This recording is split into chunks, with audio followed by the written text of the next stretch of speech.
And we are connected. We are on FTJ Media Party for some reason.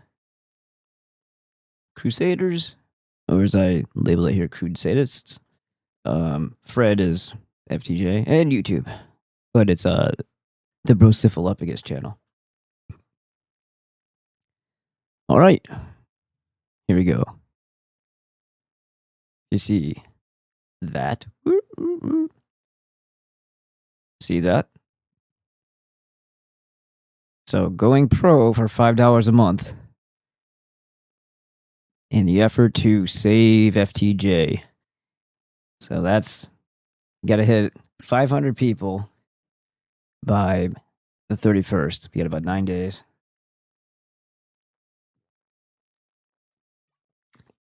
This is some of that Saratoga. This one, I don't know if it's 100% sourced, but this is woods in Congress Park or, something similar to that. It's very good. Good stuff.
It's coming real soon. Yeah, the feeling isn't fear. It's just telling you to move.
I know, right? It's sending home.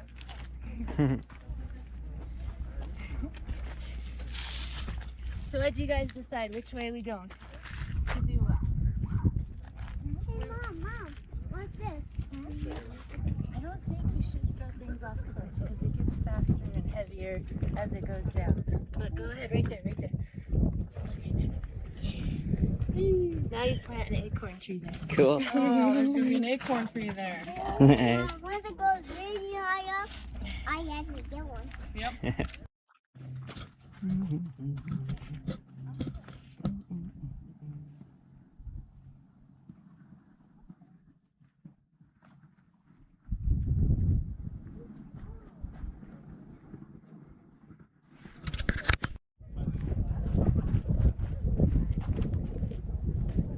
lots of ravens out here.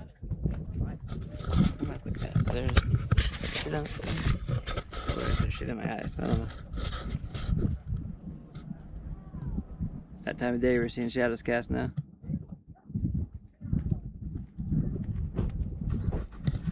If you look down that way, you'll see like a little trail, and then that end of that trail, straight down, there's a cliff, and then there's even deeper canyon beyond that you can't really see from here. But the trail starts like right, I think I've got my finger right about there. Goes around here and you get it about there, then like that. Pretty interesting, right?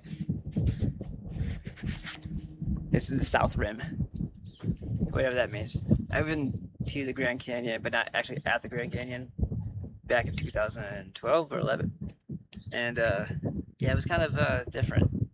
I think I was on the other side of it because I've happened to see a steam train, and I don't see a steam train around here, so I think I was at a different entrance to this whole place. Cool stuff, though. Cool stuff. What's going on? Found some old videos from my old computer today, and I saw that Grand Canyon one, and I just wanted to share it because it was cool. The fair was a little itty bitty back then. That was Rebecca. She's beautiful. Both of them. Got a great family. Anyhow, how's everybody doing? The best way that I could seek to explain this is talking. I got the wrong one. It was this one.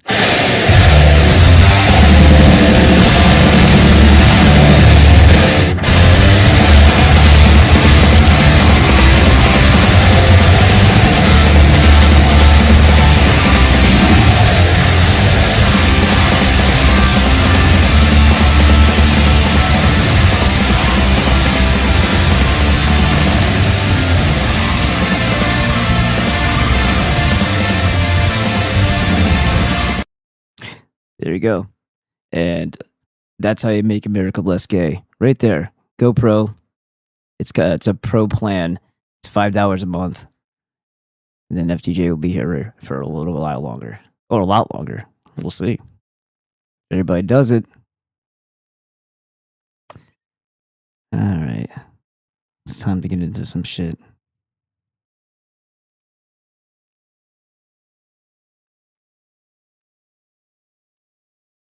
What's that? You fucking comment in every single video. Fucking people, man. I swear. All right. Hey, Irvat88, how's it going? Good to see you. All right, let's get going here. I don't even know who's. I got some people trickling in. We're going to look at some interesting stuff today. And I don't 100% subscribe to the conclusions people jump to at all.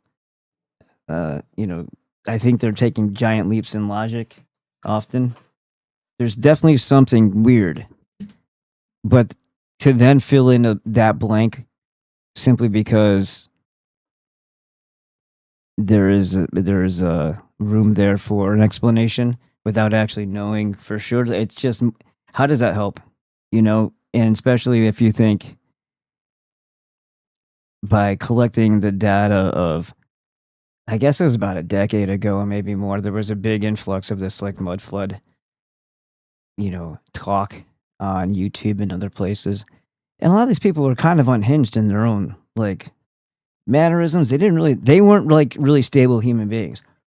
Like the Mud Flood University guy. And there's other people. But it's like, okay, if you're gonna say this Tartaria thing as if it was a good thing, we don't know that. The assumption being made is like, yeah, well, they're about to have a world empire now too, but that's not going to be good for us. So, you know, just to think, oh, that was happy-gory, everybody's happy. No, I don't think so.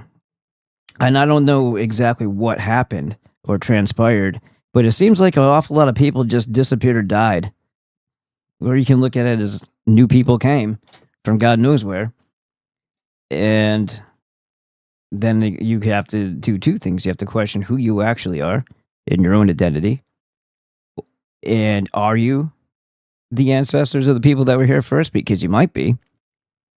What if they came from Gothic Aryan people, like we know about the British Edda, like we know about Sumeria, and they were like the true Phoenicians, not the ones that they lumped in 1,000 years later and called those people Phoenicians because those are the merchants. Those were these guys doing all the wicked shit into human sacrifice and all that. That wasn't just because of geographical location and people who happened to move in on the territory didn't make them Phoenician. They didn't even call themselves that anyway. But we're looking at more Gothic Aryan sailors. They may have been here and they may have been building stuff.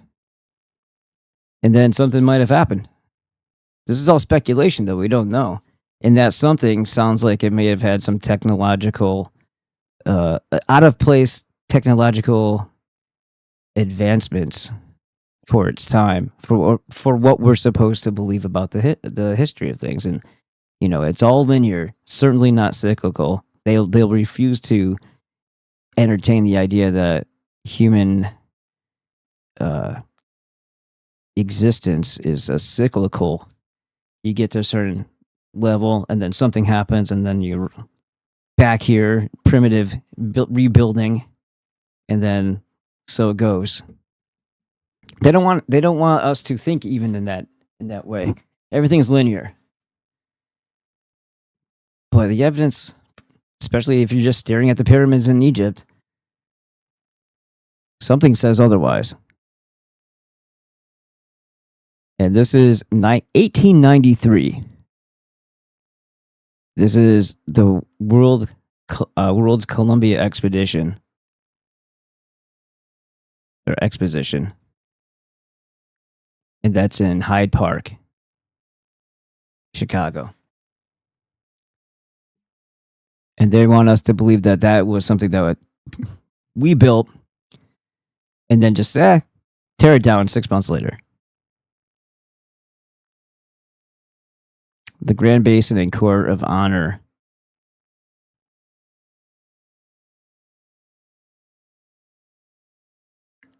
To me, the intricacy, this looks, I mean, you could call it Roman, but what does that even mean? Half the shit that they call Roman architecture isn't Roman, it's pre-Roman. They assign it to the Romans because they're altering our history. This looks awfully, I don't know, Greek Gothic Aryan to me. As in a hyphen there. One of the two. Which makes me, what it points at to me is that there's already been a really horrific event that's occurred. And our people or our ancestors were brutally murdered by these fucks once before. Is the feeling that I get. They whited out the skies. Or did they? That's what people always accuse. Oh, look, they whited out the skies again. What were they hiding? There was airships they were hiding. But why would they hide airships? That seems to that fits the time. That fits the era. Why would they do that?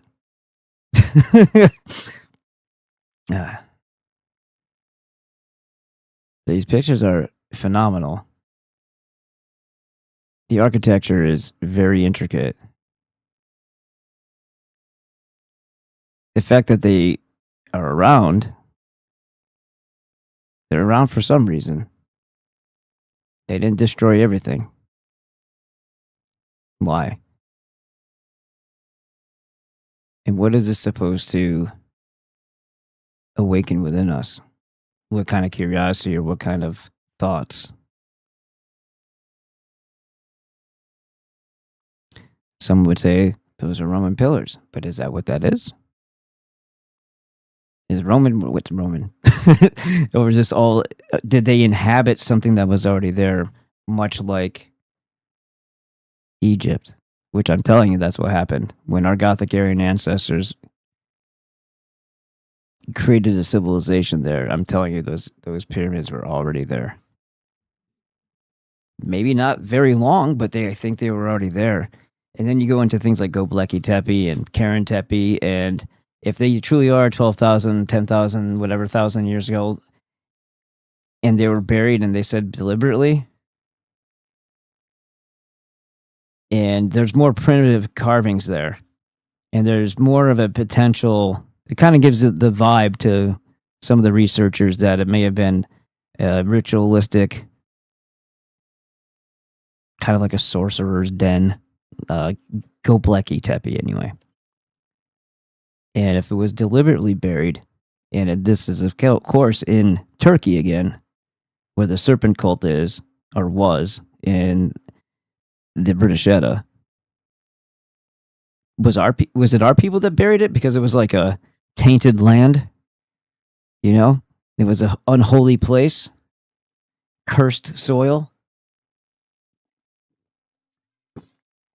They didn't want the moon cult or the serpent wolf cult to continue to utilize it for nefarious practices, perhaps.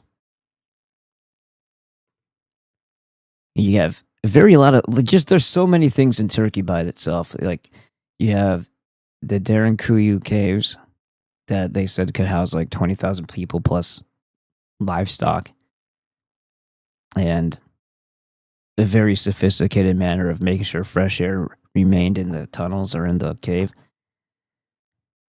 Most of the time, people don't do that just for fun.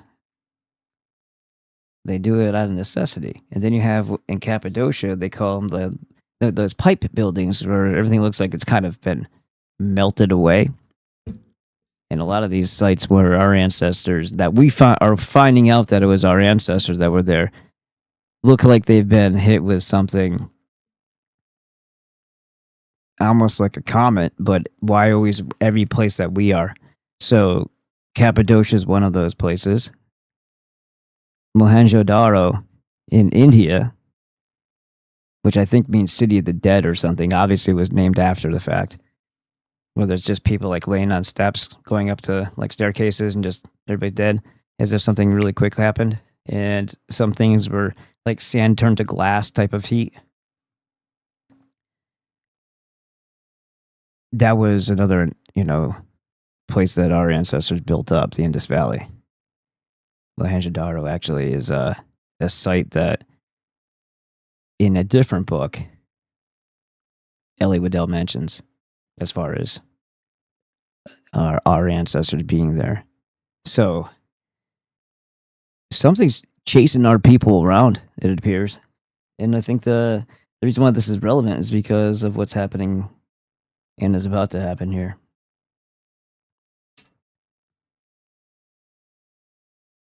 So as we go through this, that's not what I want. That's not what I want. Let's go to...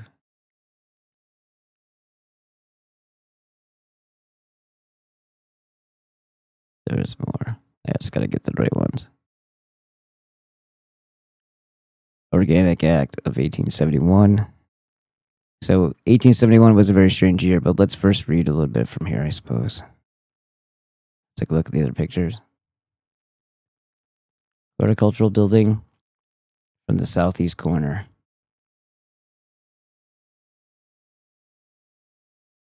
Pretty big archways. View of the Logia Fisheries building. And that's the last picture before it goes back to this one. Nothing nice about Chicago anymore.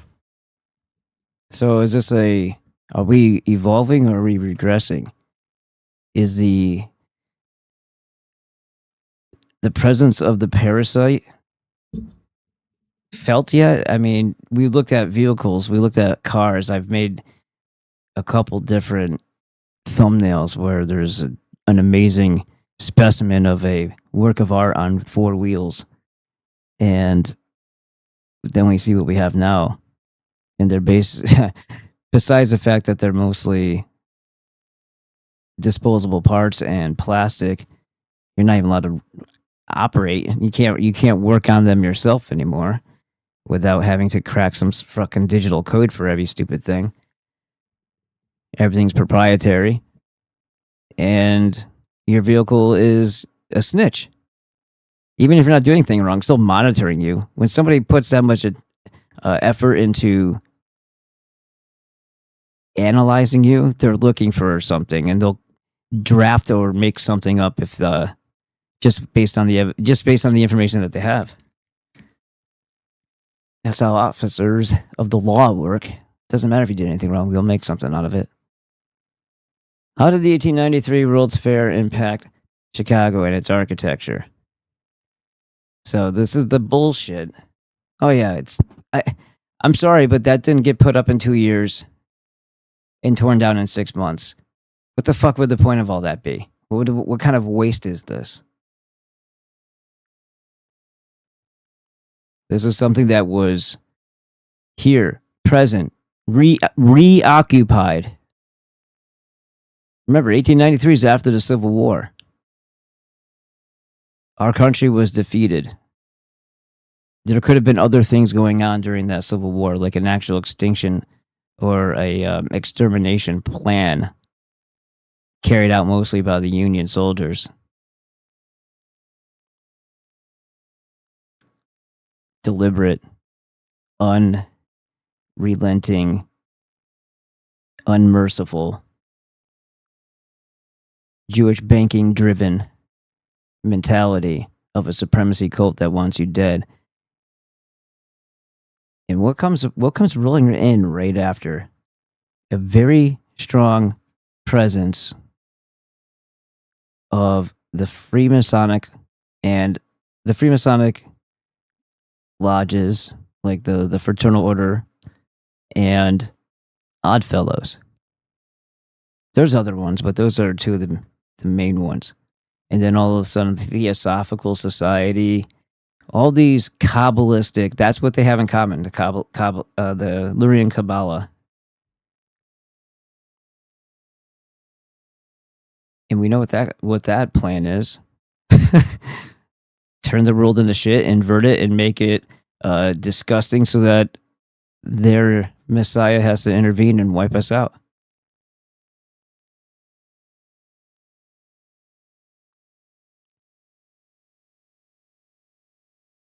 So how many times has that happened? Or the attempt being made? And if they've already reconstructed our histories once, right here after something catastrophic, I'm sure they didn't do it to make us to protect us from our protect our sensitive little hearts. You know, if there was a comet that, which I don't buy, that blew apart everything and killed just all the adults for some reason. Yeah, adults. And then the children can be molded into believing whatever they want them to believe. And they cut them off from any familial ties. They separated brothers and sisters. And they scatter them all over the place. This is part of the record. That part of the record is actually there. You can find it. So World Meet Chicago, the World's Columbian Exposition, I keep saying it wrong, of 1893 was the first World's Fair held in Chicago, carving out some 600 acres of Frederick Law Olmsted's Jackson Park. I thought they said it was Hyde Park. The exposition was a major milestone. Congress awarded Chicago the opportunity to host the fair over the other candidate cities, New York, Washington, D.C., and St. Louis, Missouri. More than 150,000 people passed through the grounds each day during the 6-month run. During a time that there's so many different reports on what the actual population was. Where are they coming from? Making it larger than all of the U.S. World's Fairs that preceded it. How many were they? I think they may have started like 1851. Let me see. And what were these fairs about, actually? to show off, just so they could destroy it all? That doesn't make sense. You just after you someone visits your kingdom or your palace, do you destroy it because you've already done all of your impressing?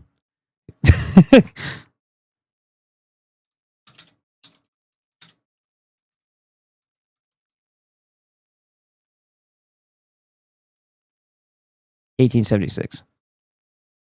Okay. America's first official World's Fair was the 1876 Centennial Exposition in Philadelphia, Pennsylvania. It opened on May 10th, 1876 in Fairmount Park to celebrate the centennial of the Declaration of Independence, attracting nearly 10 million visitors over the 6 months. Okay, so that's actually kind of important because it's 2026 now. And July 4th would mark, if we were under the same influence that everybody else is and thinks that this is still America.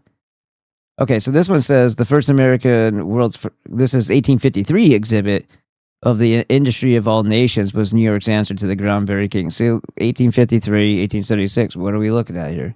I knew it was in the 50s. Now here we go. While the Philadelphia Centennial is widely regarded as the first official international exposition in the U.S., New York City hosted the exposition of the industry of all nations in 1853. Well, just answer the question the way I asked it then.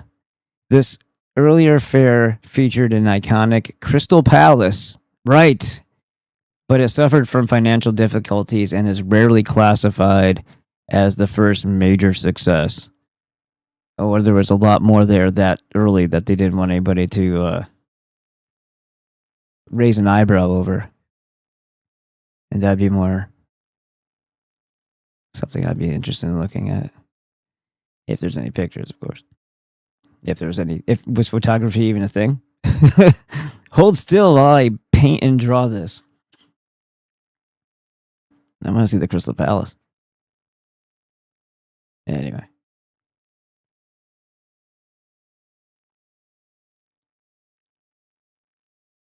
You're right. So they're saying that it's the 250th anniversary, and that's true from the date of the declaration, which actually it's, if you to get more specific, it's actually July 2nd. July 2nd is when the actual deed was done. I think it took 2 days to like ratify or something like that, or to make it official. So it's actually July 2nd. And if it happens the same time every year, the sun, it's a solar aphelion on the 4th. The solar aphelion means that the sun is allegedly, according to their Kabbalistic bullshit physics that they teach us, is reality. We don't know if this is true or not. The sun's farthest away from the Earth and the 4th of July, which makes it more independent. How'd that work out? More independent from the sun, allegedly. As if there's no such thing as being independent from the sun, because if you were truly independent from it, you'd be a frozen ice ball, some would say. And the perihelion is when you're closest to it, and that's in a different time of year.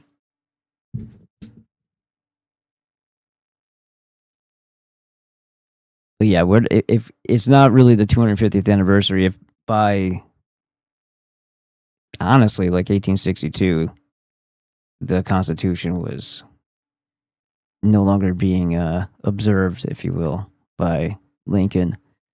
And by 1865, the war was, if that's what we call that slaughter, over. And new management, kids, by new parasitic, vampiric banking management managing your whole country. And by 1871, even though people will say, oh, that's not what happened. No, you don't understand. Oh, it's just a big misconception. No, USA was incorporated, and so was every tiny town and municipality. And all of them are in conjunction with one another. And what they've done by making themselves incorporated is that they layer themselves over the top of the real, so they don't actually operate or function in the manner in which they would have to adhere to the Constitution, because they're doing it as the entity. This is the legalese Jewish shit that they did. All right, hold on. I got some clapping. Let's see. Yes, sir. Or that. Edward Snowman.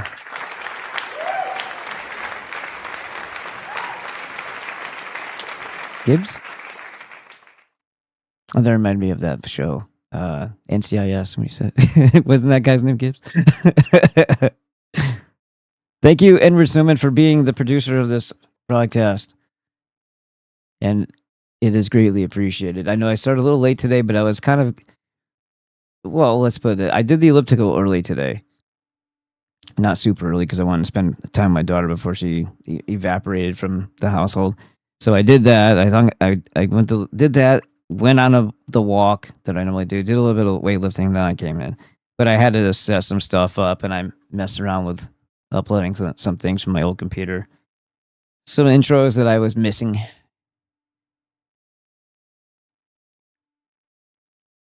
Where were we? Uh-oh. It's going to be hard to get back. Yeah, so what I was saying about the municipalities, they are operating as a corporation. That's why you have policies. They're policy enforcers. The municipal corporation has policies. They're not laws. And they assume, because they've also changed your status, that you are operating in the same. It's just all commerce law. So it's, sometimes they call it admiralty law, but it's the law of commerce, and everything is treated as such. And you're a representative of said corp or whatever when you say, oh, that's me, you know. And we can go into the whole metaphysical, but also very, I mean, the Greeks always stated this and made it very clear. You don't call something by its name lest you want to conjure it and bring it into your sphere and basically make it aware of you. So if you say, oh yeah, Lilith, you're like, well, you know, you keep saying that, you're kind of conjuring it. Talk about like, oh, there's El and Elu and Satan and whatever else. This demon by the name of blah, blah, blah. Beelzebub, basically, or the demiurge, or anything like that. It's signaling out to, it's like a beacon, and it's conjuring it into your realm to interact with you. So quite often people do not, well, especially people like Ken Wheeler, and my mother actually used to do this. Like, I'm not going to say the name, I'm not going to say the word. It's like, if a movie bothered her, like House of Usher, when her lights went off during the movie and freaked her out, then she wouldn't mention that name of that movie, because then the thoughts come in, and then you're basically, you're bringing it through your energy and your thought, bringing it closer to you. This is the magic that they practice, so it's good to understand how they think. Whether it's legitimate or not, I think there's got to be something to it, but otherwise, why would they still be doing it? You would give up on something if the results were nil. You know what I mean? Thank you for streaming on a Friday night. Oh yeah, no problem. Hey, look, I'm a very happy family guy here, so there's nothing for me to go out and do unless I'm going out to do it with them. And tonight, nobody wanted to go do the kind of like Beetlejuice, exactly. Right, exactly. Beetlejuice, exactly. If they didn't want to do the Friday Night Munchies thing, then I kind of had time to do stuff. So I want to get into this a little bit more, because I wanted to we were just talking about the Incorporation when it started to occur, and that they don't have to operate. It's all based on assumption and us believing that nothing changed. So when you have police, they're policy enforcers rather than handling anything to do with law. That's why things don't make sense, and that's why it feels like it's a affront to your. Oh, that's another thing that the affidavit of fact. I found some videos on that when I went through the whole process after they wouldn't give me my surgery on my hand. So I'm going to have to look at that video again and see if I named all the documents, because I have a file in here, a folder of all the things, like the oath of affirmation, I think is one of them, the notice of claim, notice of status, all those things. But I need to find them because it might be important soon, is my point. And we might all need to look at that. I know I have some videos on here from the past that show how to go through that process. But yeah, again, that's assuming that there's a common law court, or you have to make your status known that you're a natural living being, and you have to pull yourself, and you have to state this because of the duality of the corporatocracy acting because we assume that that's what happened, that we're somewhere that we're not, because they've already changed the nature. They decided to, and we've consented to it by still playing along. They didn't announce it. No one said, hey, this is what's happening. But their changes were made post-Civil War, and it all became merchant bullshit. So think about commerce, think about merchants. That's a great indicator as to who took over and when. And what do they have? Gee, what do merchants need to build? Oh, yeah, funding. You mean like from a bank, or like the bank? The Bank of England? Oh, yeah. And then, of course, we have the first, what do you call it? The Federal Reserve coming in 1913. So here we go. The fair built awareness. I don't know if I like the way that's worded. Built awareness among visitors that Chicago was taking its place as the second city after New York. Yeah, okay. Locals, too, were proud of the enormous progress and growth that were achieved in the 2 decades following the Great Chicago Fire of 1871. Why do I care about that, do you ask? Well, let's see. Is this going to show it? Yes. Same year as the Incorporation. Chicago. Devastating fire. They said lots and lots of death, right? Let's take a look at that now. October Inferno.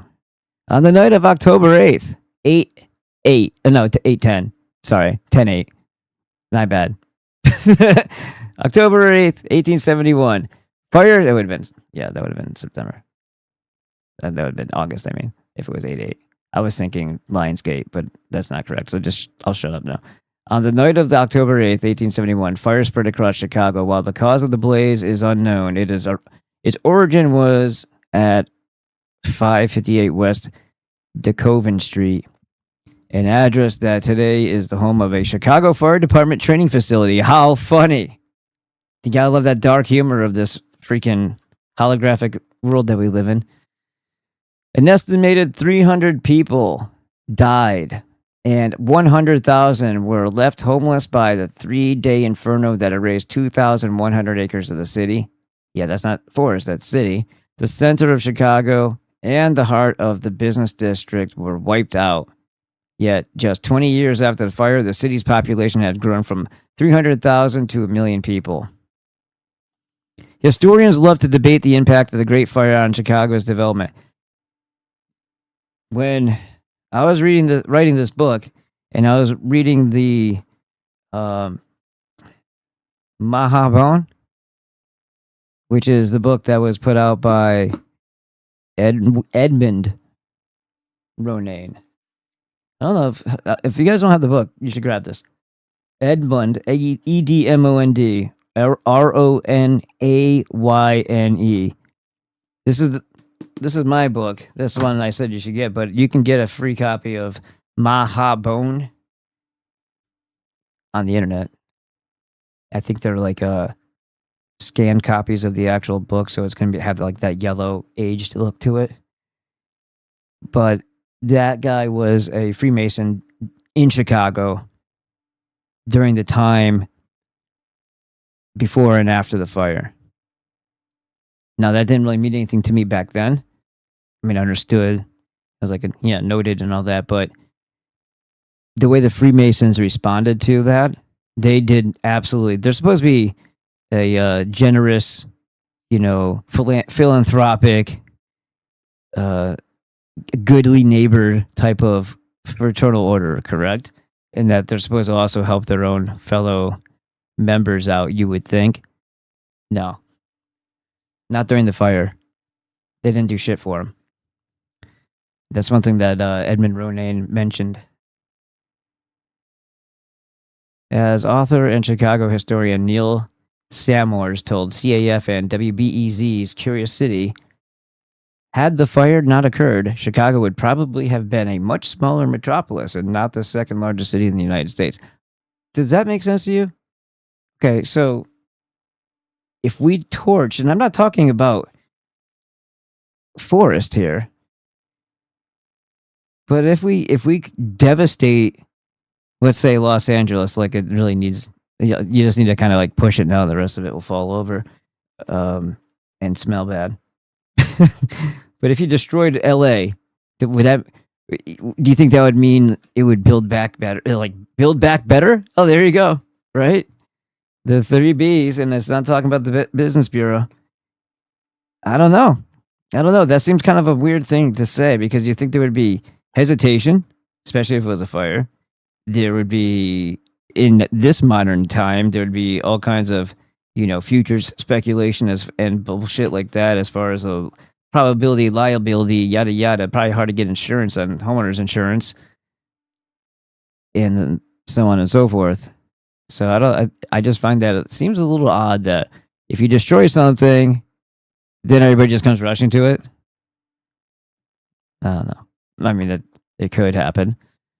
While many wooden houses and businesses were leveled by the fire, plus 500 miles of wooden sidewalk, oh, that would have been cool. Some multi-unit residential and institutional buildings were already being built using solid masonry construction. And because much of the city's major industries were not destroyed in the fire, those economic engines continued to fuel the city's growth and rebuilding. Booming industries such as the Union Stockyards and lumber yards were located outside of the burn zone, which are roughly Halsted Street east to Lake Michigan and Roosevelt Avenue north to Fullerton Parkway. Timing is everything. By 1871, your Kids Incorporated. Chicago had already claimed a central role in the U.S. economy. It was the most important processing point for raw materials heading east from the frontier. You know why this is probably the only way it would be possible? Because we already had all of the industry. We still had it here. We had the ability to build things, make things. We didn't have any of this Jewish nonsense that is about to creep in post 1871 that crippled the strength of this place. They were obviously being deliberate. These actions that have occurred weren't to be friendly and free and free market and all this. No, they were doing things to make a codependency and a cross dependency between us and other nations that didn't exist before. We were fully self-sufficient, and people demanded and wanted and desired products with the craftsmanship that Americans used to make them in.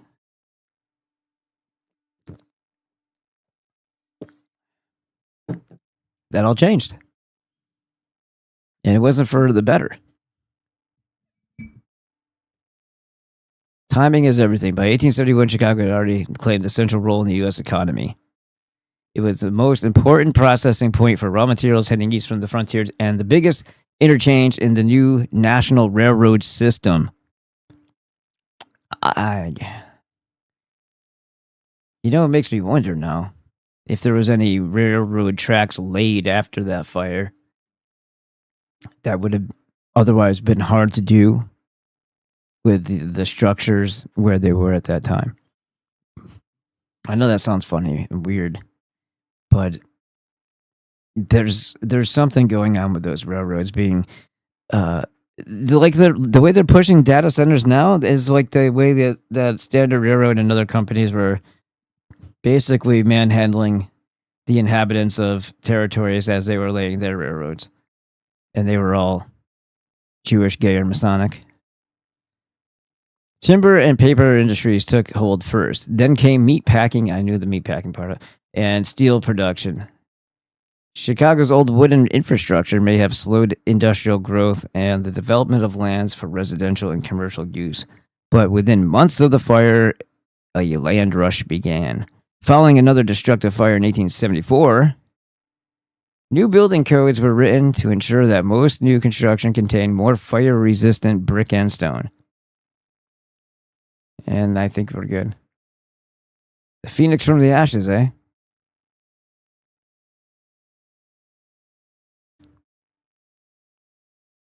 Now looks like dog shit. That's not a good-looking city. You know what it is?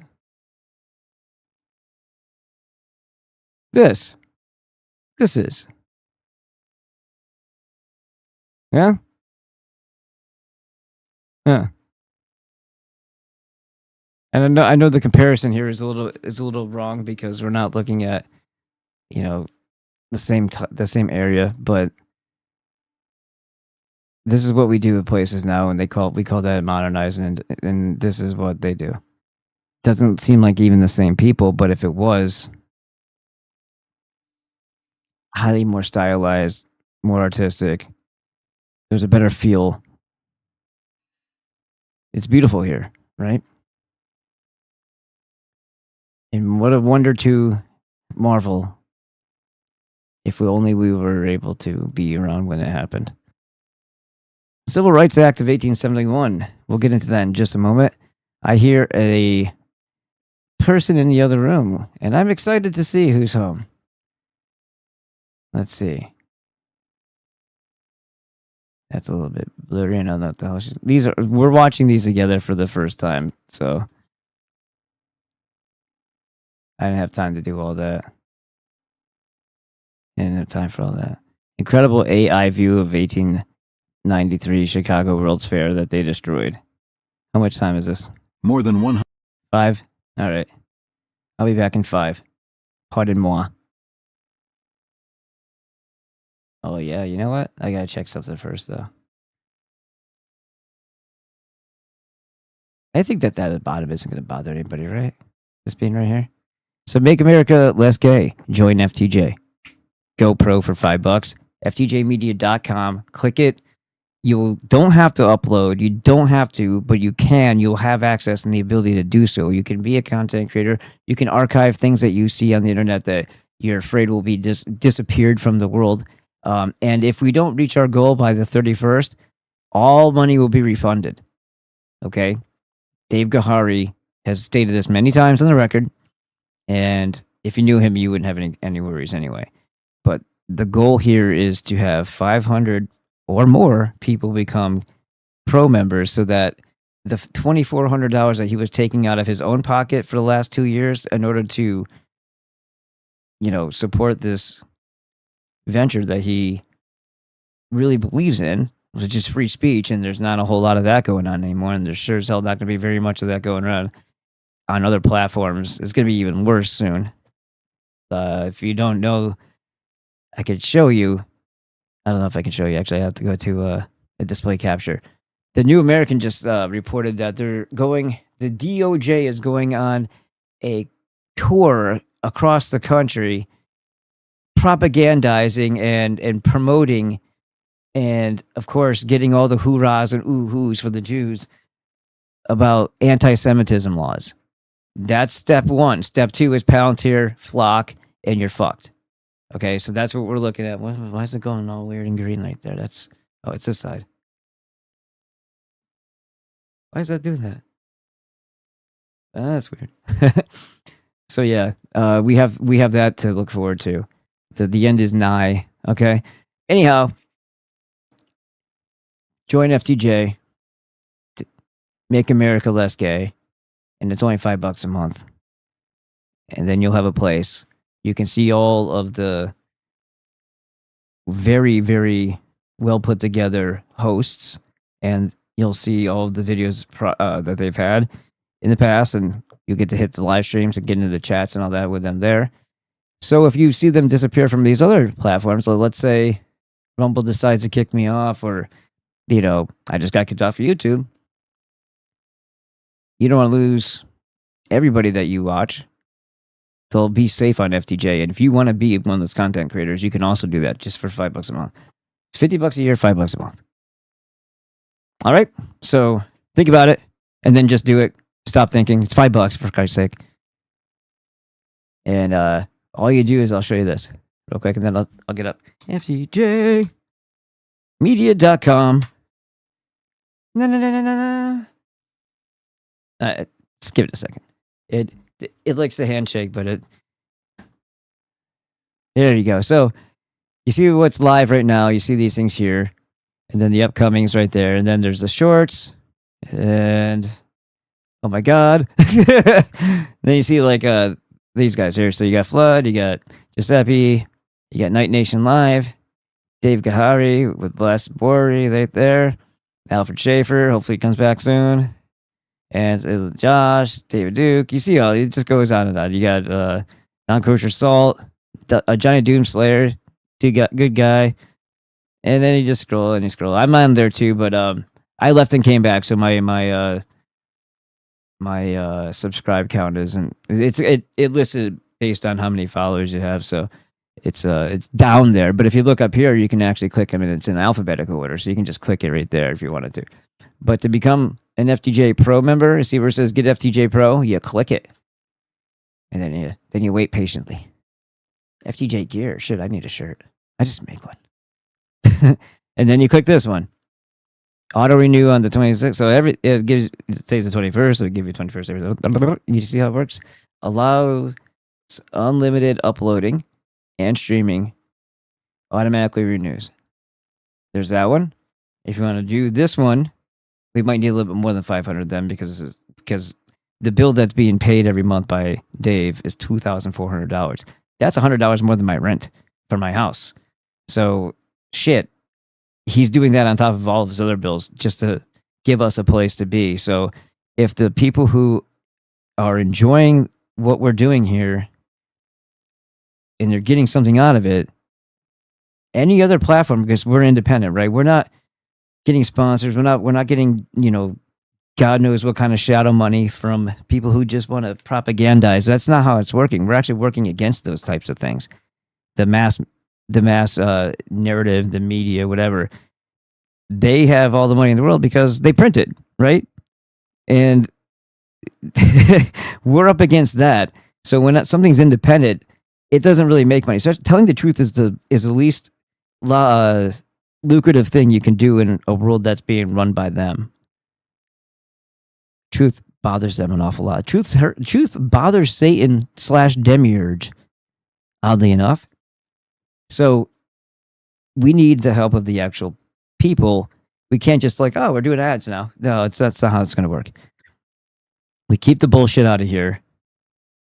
And then you're locked in, pro plan. That also means that if somebody decided to put something on their premium, like one of their videos like that, so for premium members, you'll have access to it now as well. So highly recommend doing one of these. It shouldn't even be a question for the $5 a month. That should just be something that you do because you're here and you're watching it.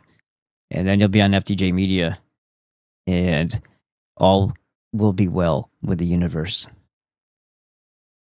Right? All right. Now I gotta find that other video I was watching. That son of a bitch. Is this it? Yes. Okay. Yeah, okay, we're good. I'll be right back. Let's just say hi to the family.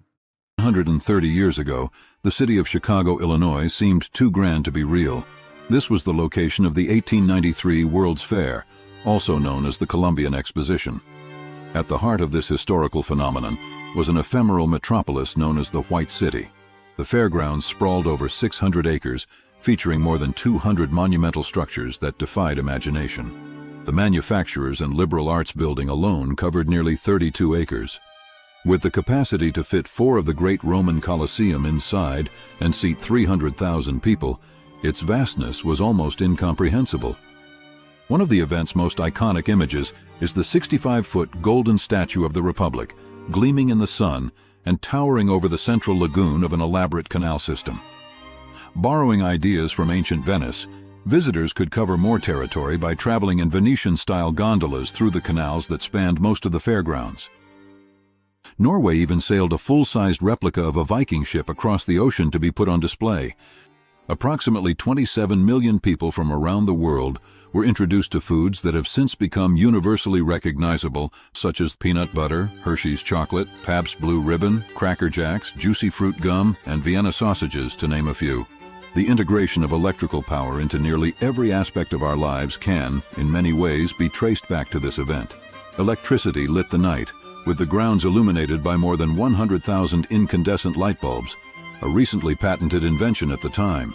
Technological marvels such as the first practical electric automobile and the first electric kitchen with an automatic dishwasher were also introduced. The entertainment area brought to the public the concept of amusement parks, with attractions, sideshows, international villages, and the first widespread use of souvenir merchandise like postcards, coins, and other memorabilia. Interestingly, spray paint and the concept of whitewashing can also be traced to the fair. The very first Ferris wheel was created for the event by bridge builder and steel magnate George Washington Gale Ferris. As the story goes, he sought to rival the Eiffel Tower, the highlight of the 1889 Paris Fair. At 264 feet tall, his wheel could accommodate 2,160 people at a time and offered panoramic views of the entire fairgrounds. The precursor to the electric moving sidewalk from the 1900 Paris Expo was also debuted in Chicago. It was constructed on the pier to save people from having to walk the 2,500-foot length to and from their steamships. Much like its successor in Paris, there were multiple platforms moving at different speeds in a looping circuit.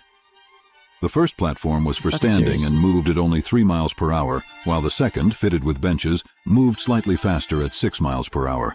As we delve deeper into the World's Fair events, a pattern begins to emerge, one that seems to defy the conventional history we've all been taught. In cities all over the world, we consistently see the same grand and ornate structures, civil engineering and infrastructure projects being constructed on a colossal scale within an impossible time frame. Less than 30 years after the Civil War, we find cities like Chicago looking as if they could be part of Vatican City or anywhere else in Old World Europe.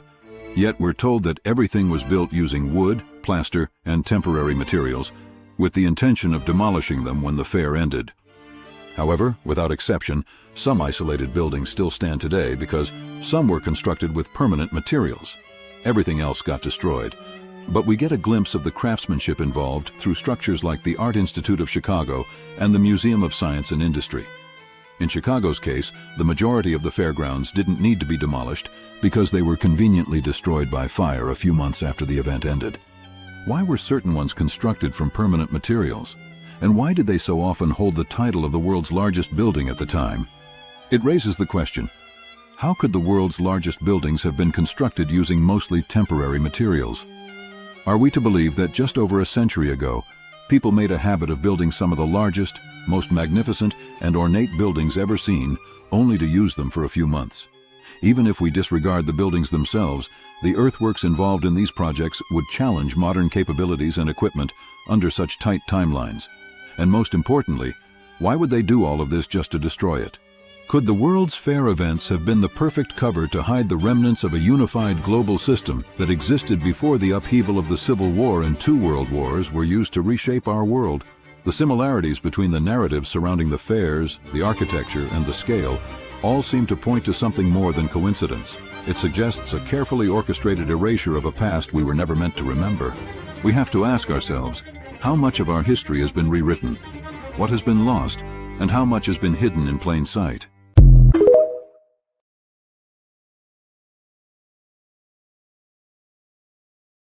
More than 130 years ago, the city of Chicago, Illinois seemed too grand. You kind of feeling what I'm putting down here? It's kind of an interesting topic, to say the least. Let's take a look at this one. How much false can you find? And there's lots in history. Oh, this is that guy. I'll show you more of his stuff here in a minute. I was looking around the internet and came across the images of the 1893 Chicago World Exposition. And it blew my mind because it looked like ancient Rome in the middle of downtown Chicago. And as I looked at it further, well, here's another one in Philadelphia, here's another one in St. Louis, in Buffalo, in San Francisco, and then as soon as they were done, they tore them all down and threw them in the garbage. That just told me there's something wrong with all of these. The story of the expositions is a gigantic lie. And I think it's so huge of a lie because I think they're right at a bridge point when so many things about the 1800s that seem strange and weird, right as this sort of period ends of unbelievable strangeness, and all of a sudden these fairs spring up all over the world with impossible buildings we're talking about, which are colossal structures. Chicago built 700 acres of fair in supposedly less than 2 years. St. Louis built 1,200 acres of exposition buildings. One of the buildings in Chicago, the manufacturer's building, would house 300,000 people. There's a giant statue in the middle of the lagoon. It was called the Golden Lady, and it was known as the Statue of the Republic. It was 65 feet tall. They say it was... Yeah, and since there was no Republic anymore, don't need that. Let's get a Luciferian Statue of Liberty instead. It's covered in gold leaf that have copper underneath, but others speculate it was actually made out of solid gold. So you're talking 65-foot high, potentially solid gold statue. We're talking giant structures and looking like ancient... And think of the wealth that would require. What the hell happened? Rome, with towers and domes and columns and the most fine, ornate pieces to them in these record, unbelievable times. Then as soon as they're done... You know who built a lot of things in gold? The Scythians. They did a lot of artwork in gold.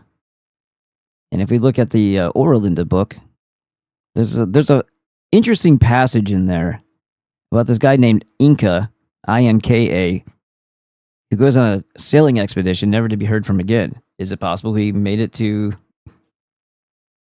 America? Chuck them in the garbage. Like Jackson Park is a swamp, so supposedly they had to drive down tens of thousands of wooden stakes in order to support the weight of everything. They dug out massive lagoons, lakes. They had a canal system that ran through the entire exposition. They also had an above-ground electric train. An electric train. Well, where's the electricity coming from? That's running around the park. They had a moving walkway down by the shore. Not enough people are asking, where does this technology come from? Just to frame it, if I'm not mistaken, the Chicago Fair was the first time people had seen electric light. Tesla's the one who got the electricity contract for the Chicago Exposition, and it was certainly more than all of the lights anyway that were in New York City at the time were at the Chicago Exposition. Now, it must have been mind-blowing for most of those people who had only seen gaslight or candlelight at night to see that city lit up in such a way. Again, count the way since 1901. We are told, whether it's true or not, the idea of being able to electrically do anything hasn't been around that long. And this fair is bizarre. This is supposed to be Tesla's fair, where he managed to somehow move electricity from Niagara Falls to Buffalo for the fair. No one's really explained how he actually did that. And at the middle of the fair is a 395-foot-high electrical tower, on top of which, of course, is a female golden statue called the Goddess of Light.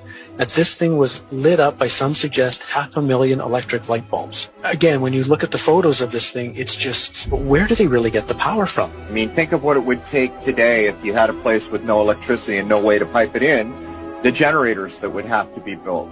For example, there's a building that went up for the Barcelona Exposition in 1888. It was claimed to be the fastest built building in the world, 5,000 square meters, capacity for 2,000 guests, 600 rooms, 30 apartments, and it was supposed to be built in 53 days. This is supposed to be a time of horse and buggy. The 2-year building times are actually impossible unless the two most likely theories would be either A, they had a technology that they're not supposed to have, and it really was built in that time frame. Even if they built them, they had to build them out of marble and stone in record time, or the buildings were already there. They'd been there for hundreds or thousands of years, fixed up, refurbished, repainted, hence the term whitewashed, which is the term that was used for the Chicago Exposition, which was paint all the buildings with this brand new spray paint that they had just developed to spray paint all the buildings in record time, so you couldn't tell if anything was old or anything was new. How long did these things tend to stay open? When they built these things, supposedly over 2 years, which is the narrative, how long were they there for? 6 months.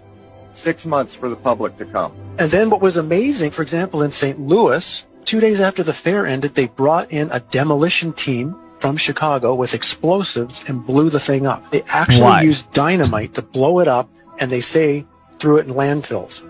Oy vey is what that sounds like to me. And extending past that, the Kabbalistic fraternal orders that seem to be the ones handling the operation of the destruction.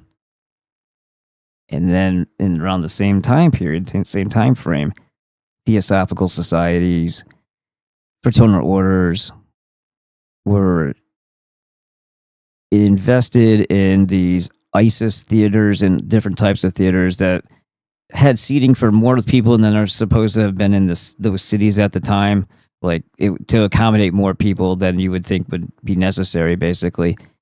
And what were these? They actually called them movie theaters that early. What the hell was that?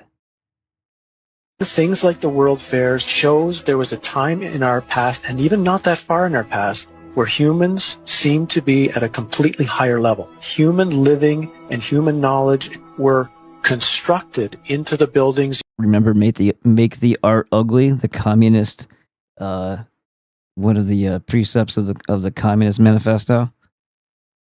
Nothing inspiring. You see what happened to the vehicles. You're seeing what happened with the architecture.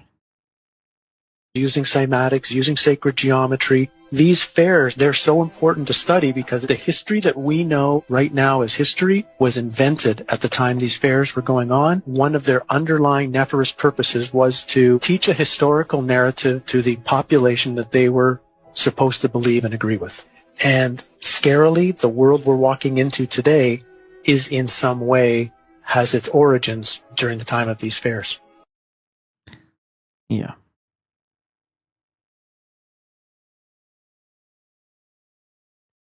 Let's take a look around here.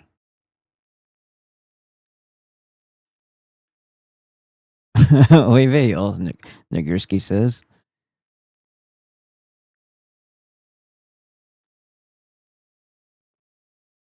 Yeah, I forgot who made that.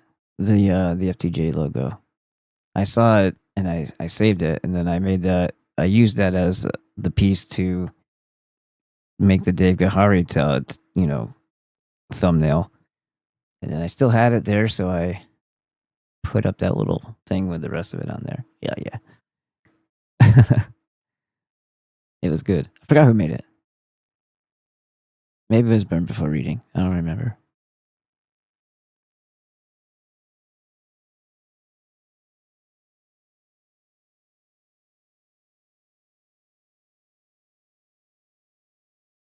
Let's have a look at this one. Hello and welcome back to the channel. Thank you for being here.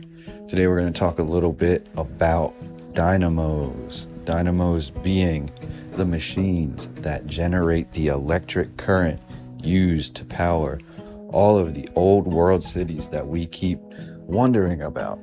Now, I received a comment on one of my last videos about trolleys and electric rail cars that pointed me to dynamos. Dynamos being basically the most primitive of technologies for producing electromagnetism and conducting a current, which can then be used to power anything from, lights for a city or trolleys for a city, a moon tower, etc. Now, you can see in these photographs, we have some pretty massive and intricate dynamos that were created. The history of the dynamo itself, like many things in this. I wonder if that's the Schenectady General Electric, if this is actually a real photo or if it's some AI something or other slapped together. Not knowing is kind of annoying. That's why I don't like the whole AI thing. But I worked in the original Schenectady, what do you call it? GE plant when I was in the Electricians Union. They were making it into a battery plant, one part of it. And the other part, the old GE, what do you call it? Sign is just a bunch of light bulbs in the GE pattern. And we were up there changing all the light bulbs on that too. That was a separate job from the battery plant when they were going into, I think it was lithium ion batteries. Line of subject matter is very convoluted. The dynamo has a discovery date of somewhere in the early 1820s to 1830s when different scientists were messing around with it, but there really is a stalemate then for years until the 1870s when we finally have the commercial production and use of the timing again is very odd.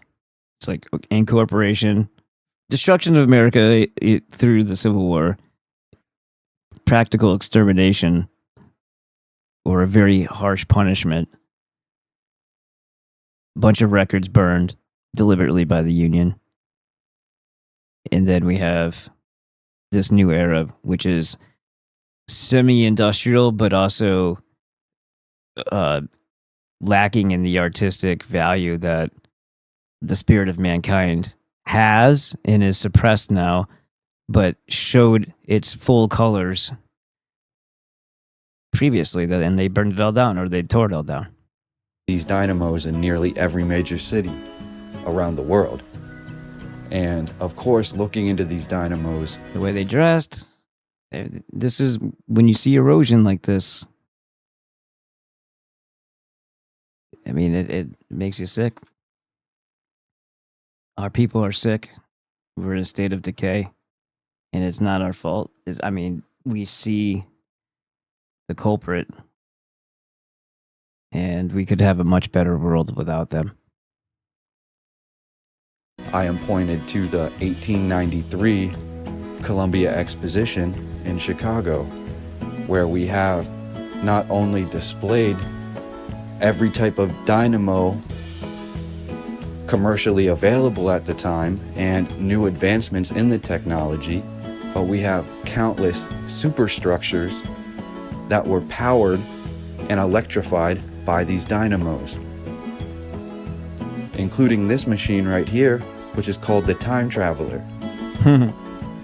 We also have at the same exposition sculptors and sculptures by these sculptors that appear out of this world or from another time period. Now, these sculptures are said to have been created in the 4-year period from the last major exposition, which was in Paris, to the 1893 exposition in Chicago. These are all done by hand, and this type of craftsmanship, although beautiful, was all destroyed after the exposition, leaving behind almost no examples of this architecture. Looking further in the rabbit hole, I found the Hawaii building, which is labeled as basically a tunnel downwards created to represent a volcano. And looking into volcano and Hawaii background at the exposition, I came across a major fire at the exposition that I had never heard of. This fire occurred in a building that was known as the Refrigerator. Why was this called the Refrigerator? Because it was a 250 by nearly 400 foot building. Completely encapsulated inside was the food for the entire exposition, and on top of the food, or above the food, was a fully furnished ice rink. Now, how did they keep this cold? Dynamos. So you see my fascination with the dynamo as it relates to the Columbia Exposition. It was really powering everything that was happening while still being a relatively new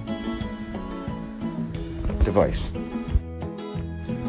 So taking a look further into what buildings of the exposition were powered by these dynamos, I came across a few other awesome buildings that I hadn't seen before, including this Vienna Tartary building and the Menagerie, or the Building of Agriculture, which you see here could include a giant, some more Tartary evidence, and this large, massive menagerie.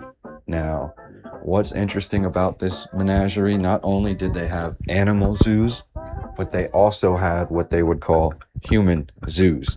What? So that brings me to probably the most confusing part for me of the expositions. They went and rounded up some people and like, all right, here's a sample of people from this area. Put him in the little cage over here. He's a little that's the human zoos. People make fun of things like that. I think even the Twilight Zone, yeah, they definitely did that. It was a theme for more than one episode. One was like a kid was like a giant, and they were in his like little made toy built town where there's nobody else, and they were yelling, hey, where's everybody? And then like they woke up in this place, and it was just a child, but he's a giant, and he's playing with his toys, and his toys are in this like fake city or his fake town. And then there was another one where people were literally in an exhibit. And that is the fact that we gathered all known cultures and ethnicities and brought them to a place to put them on display or to introduce them to the society. Well, these people looked like they at least understood. He's everybody's pointing at, it's not me, it's that guy. It's that guy. No, it's that guy. They must have been who farted right before the picture was taken. And they're like, him. And the last guy was like, son of a bitch. Fuck it. All right, fine, I did it. But they don't look like they're undernourished. If this was Tierra del Fuego, these people would be skeletons. So at least these people seem to know how to hunt, fish, gather. There was an awful lot of if you want to call them, primitive or indigenous people from lots of places that were in pretty rough shape. Or, in another way to look at it, to rewrite and retell their histories to fit the narrative. So I'm just going to show you a few pictures. Please look at the faces, especially of the men, because in a lot of these photographs, it seems like they're even going as far as to use the same models. Laplanders?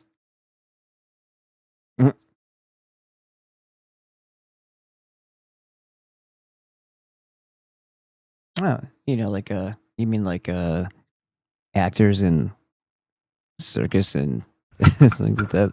They weren't real? Yeah, looks like the same dude. Maybe.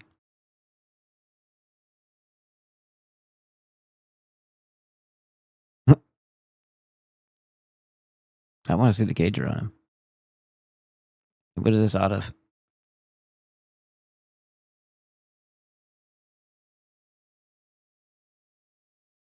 Same models used here again to represent Chief of the Orient. He's smoking a cigarette? Looks like his hands are like this.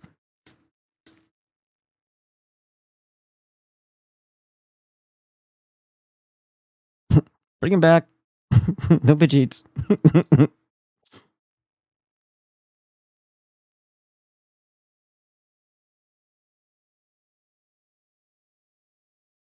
It's all very silent. I'm just trying to make it go quicker.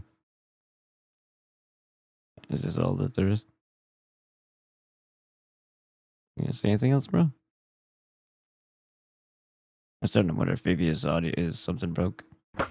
Nope. All right.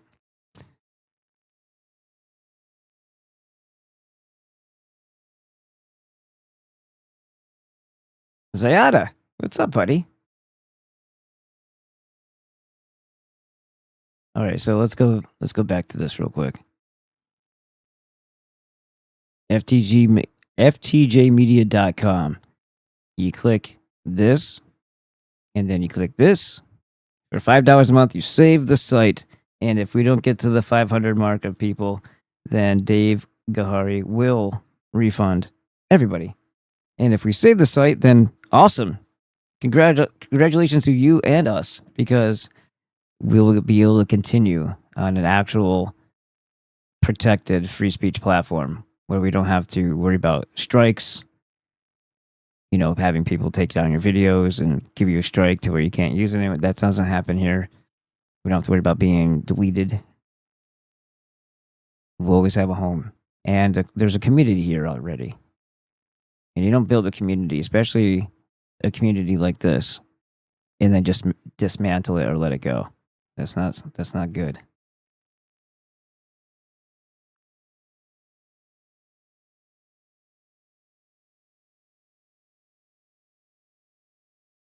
All right, let's go to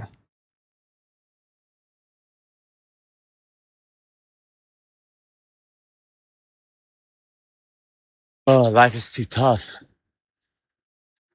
What can we do? What can we do? Are you or a loved one suffering? Oh, we've seen this one before. All right, hold on. Let me get back to. It's gonna make me do that. All right.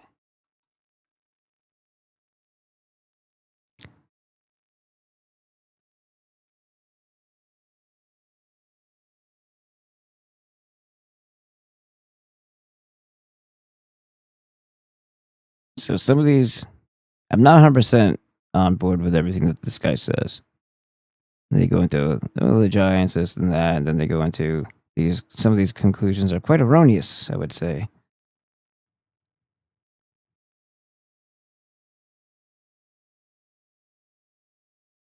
I guess I hit that one twice. I put a few in here so we could slip through them, but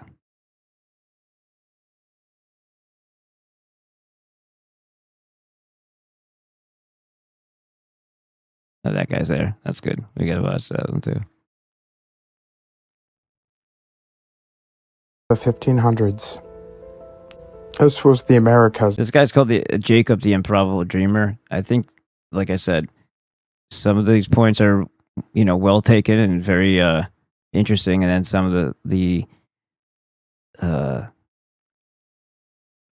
doesn't deliver it as a hypothesis. He delivers it as this is this, and that's why I have an issue with him dictating what the truth is. So not only the massive trees, but the castles already there in 1500. And yes, the massive trees. The trees that we are told to dismiss what our eyes see as nothing more than just coincidence, a trick of your eyes. That all these strikingly close similarities to these ancient formations' much smaller counterparts are just some form of pareidolia, and they're actually all volcanoes. Volcanoes spewing perfect hexagonal columns, just like the cell walls of a tree. But history and geology, like the two political systems, are the wings of the same bird. That same bird that is the system that binds us. Those bindings are the links of endless lies that form this system of control we're in today. If it was just giant trees, why would they lie to us? What's the purpose? That's in Yemen. The answer is there isn't really much.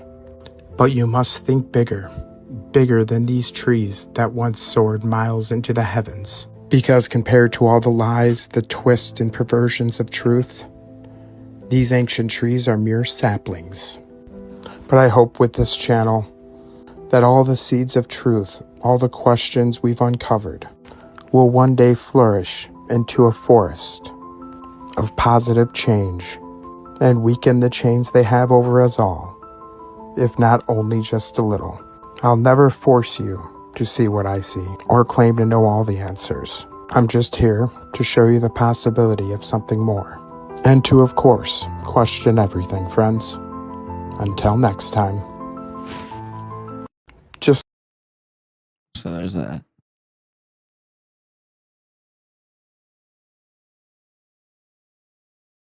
Look at the Great Lakes. They were not on any of the maps prior to the 1800s.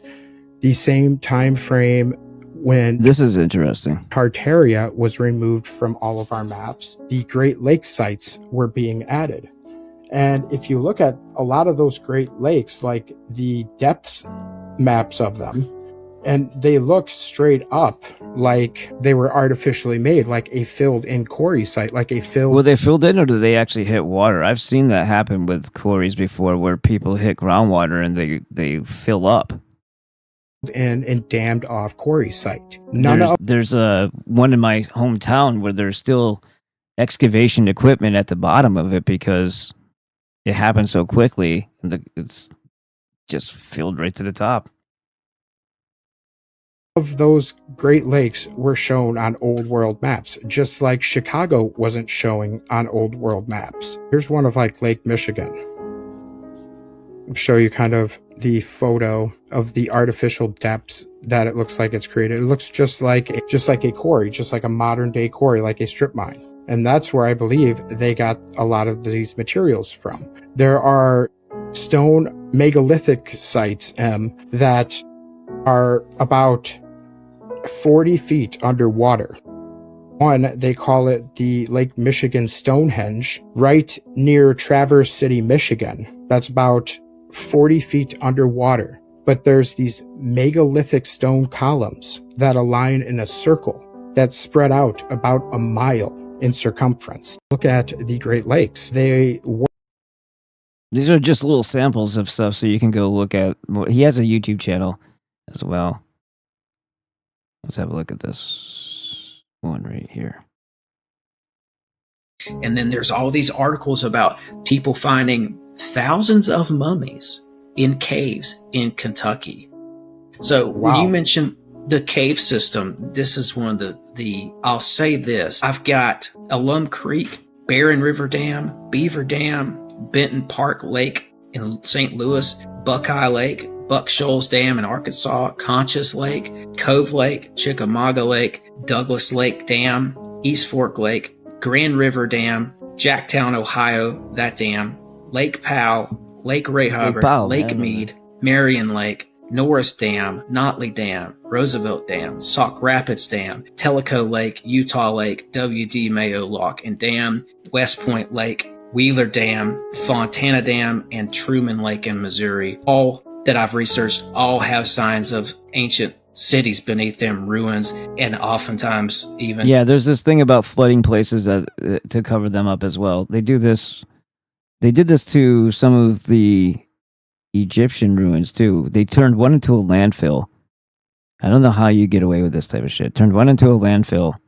One of them was used in like some 1920s movie once, and now it's basically a landfill. And then another area, lots of areas, they've flooded it to cover up the past. So there was an active effort going on. Who's to say that this, maybe this ties into the Great Lake thing? I don't know, but what the hell was it that there was? Who was doing this? We probably, and for what purpose? Just to keep us detached from our own power, our own identity, our own strength, our own abilities. We wouldn't settle for the world of scarcity and you know, basically the impoverished. We're impoverished by not just not having things, but also inspiration, art. We're not given the things that the spirit needs, and then they take away your minerals. They take away the things that you need for your body to be healthy. They're destroying what we have the potential to be. Our true selves are not. We're not reaching that. So I mean, this is something to explore.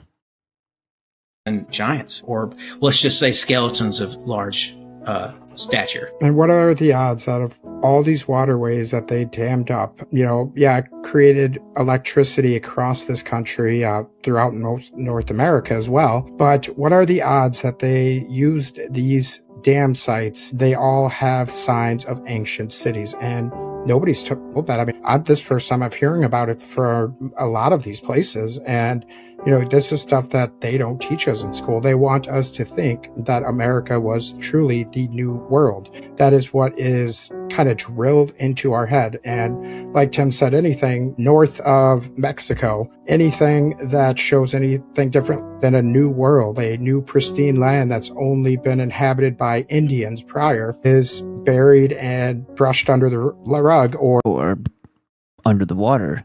And there was an awful lot more mounds when whomever came over and started prospecting this land. There was mounds that remained, but they've always had some shady story behind them about things being looted out of them, or artifacts and evidence, maybe bones, maybe very fine pieces of artwork, or meaning like in metals and stuff like that have all been disappeared. And mounds are what Scythians, once again, that's how they buried their dead. And it's also how they buried their items because they didn't take a lot of stuff with them. Or cover. It was not uncommon for certain Scythian tribes to just like discard gold. Covered up in water with these dams. So yeah, we could definitely spend whole segments on this dam subject. That's funny. I'm glad that I had you on for that. Definitely was worthwhile as well. All right. No, you're just babbling. All right. Let's try the one underneath it. No, all right.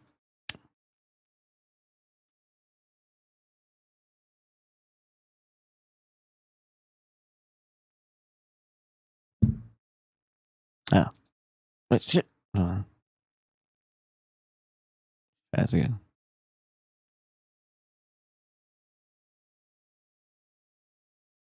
You could build this in that period. Why would you? This is Iowa.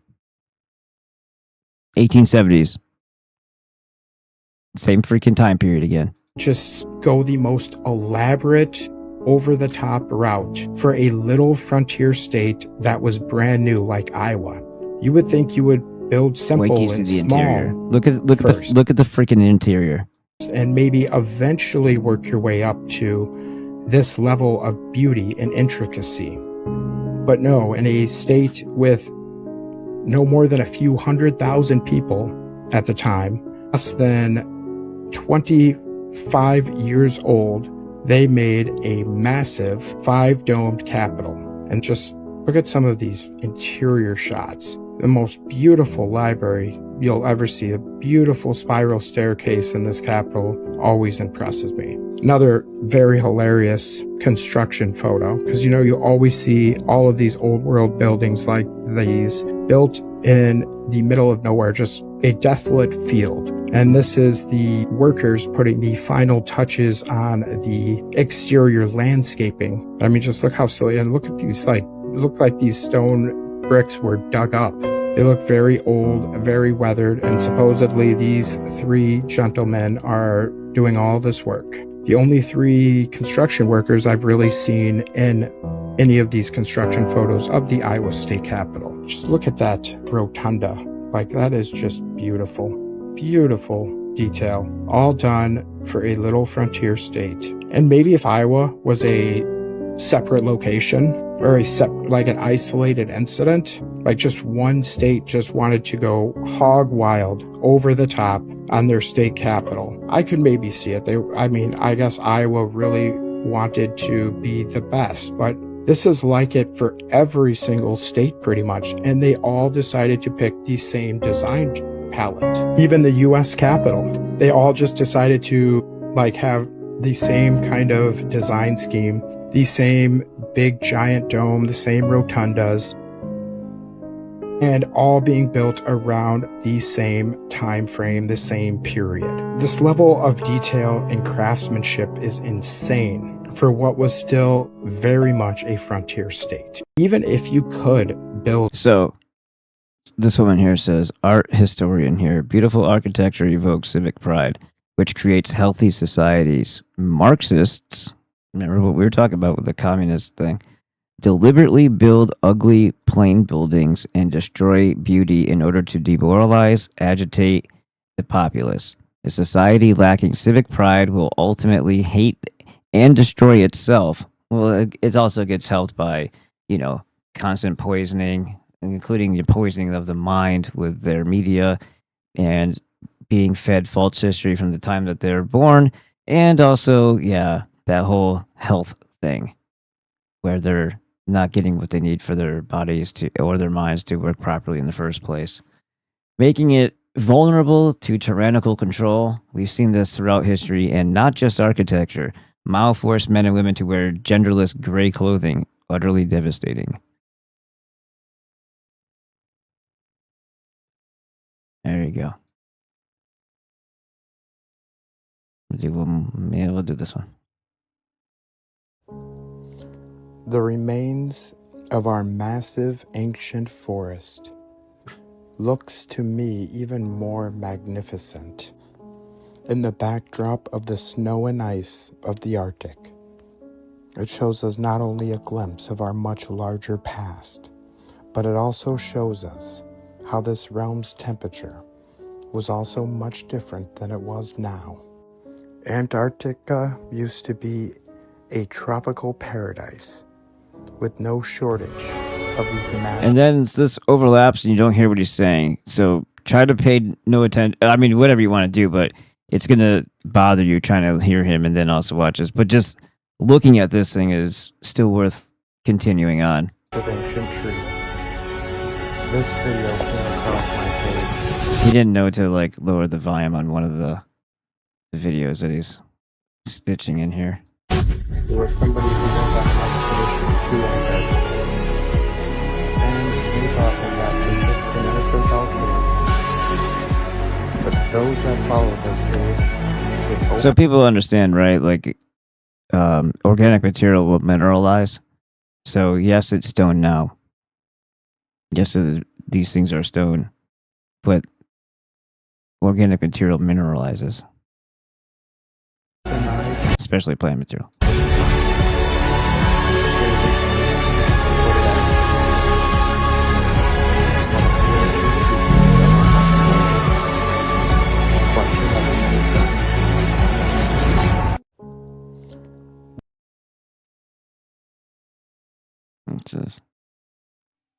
You never know what part of our giant past is buried right beneath the surface, or is the surface itself, like the ant, who has no perspective of the much larger world it lives on. We too are like the ants. Many of us have zero clue. So this is what I think he's kind of like jumping over a little bit. About the much larger realm that we occupy. Many of us ants will never want to venture beyond the anthill, to open our eyes and see the truth. If something like this was actually a living being, this seems more like a punishment that occurred. You know, being frozen in stone or being turned into stone. Like something on a different level of what? It almost looks more like a punishment. Beauty, right in front. Like, I mean, if you really want to look, people have a tendency to see faces and things anyway. I forgot what the mechanism's called. I'm sure Edward Snowman would probably be able to tell me, but it's for like a survival thing. You look for faces so that, you know, if you were, let's say, in the bush, you would notice that there's something looking at you. This actually, it looks, and I said that first before saying this looks like a conglomerate of different faces, like it's a collage. Like this one looks like a screaming one going like this, if you really want to get into it. But that's why I don't think this is what we're looking at. But if it is, then it seems like it's more of a punishment. One of our faces. By what, I don't know. But for some of us ants with open eyes, we can see it. The other ant. The one in, what was it, Moultonboro, New Hampshire, I think it was what it was. The man on the mountain, I think they called it, or something. That face fell off a few years back, about a decade ago. That refuse to see might shout pareidolia, or just a pile of rocks. But how many piles of rocks, resembling a much larger past? I'm not seeing it. Before you start thinking, it's much more than just coincidence. The rocks were alive. Question everything, friends. Until next time.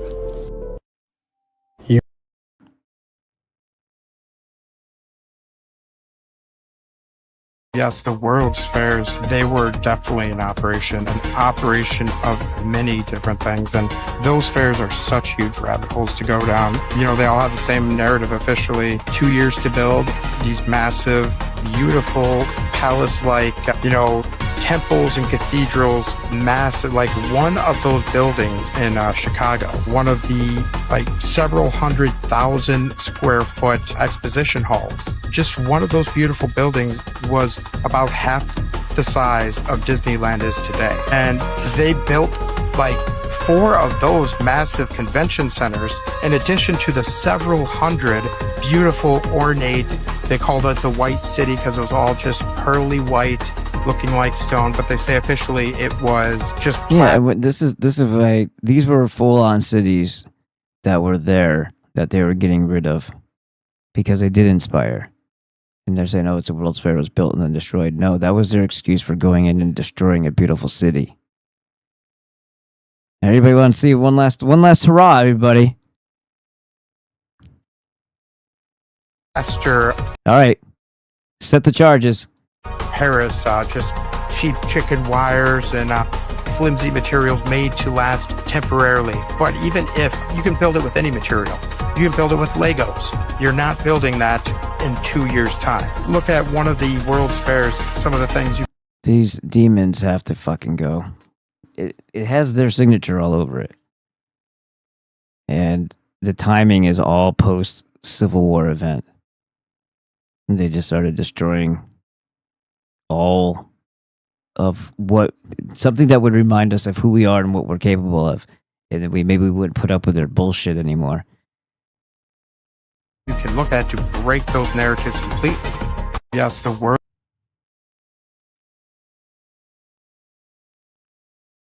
And one more here. Many of these theories, just like the theory behind these catacombs, the mainstream theories are all that, just theories, and there's many silly holes and many silly stories to create the gaps that they have, like especially with the Paris. Hey, where'd all the people go? Oh, found them.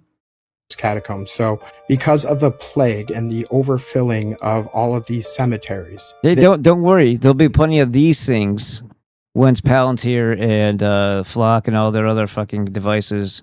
And I told you, right? They're going on a tour. Yes.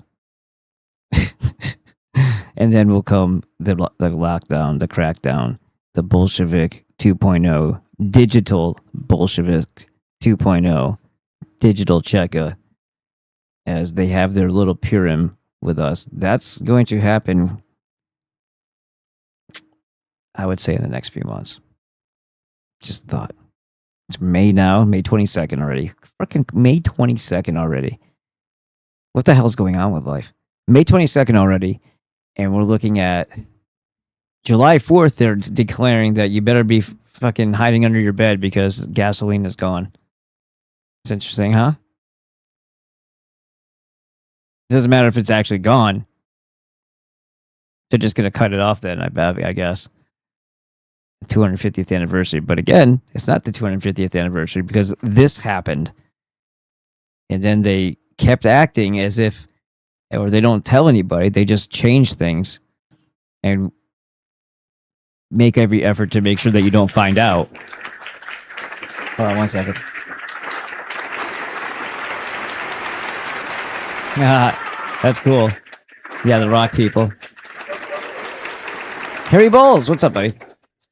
They are the great destroyers, always and forever. Oy vey. Yes. Christopher Lee Stetler says, thine great-great-grandfather, named Smoking Man by them, were thanked by the chief for his offer to fight alongside them against the federal troops, there to guide the Potawatomi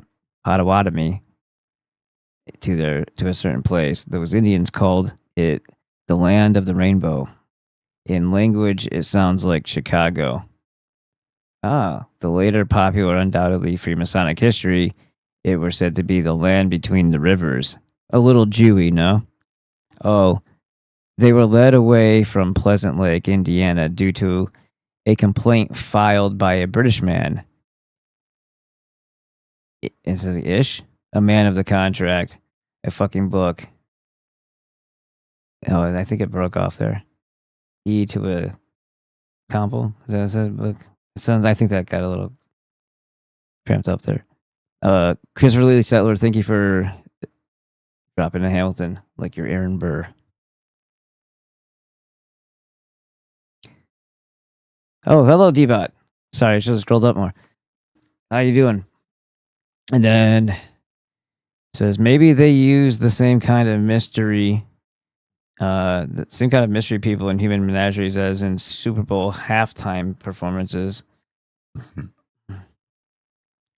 Pareidolia, yeah, that's your brain trying to. Yeah, I knew you would know. And then I think he does actually say it too. Like some people will say it's that. Well, yeah. I mean, that would be the first thing you would say. You would think when you see like a giant rocket. But okay, I can't go on it right now.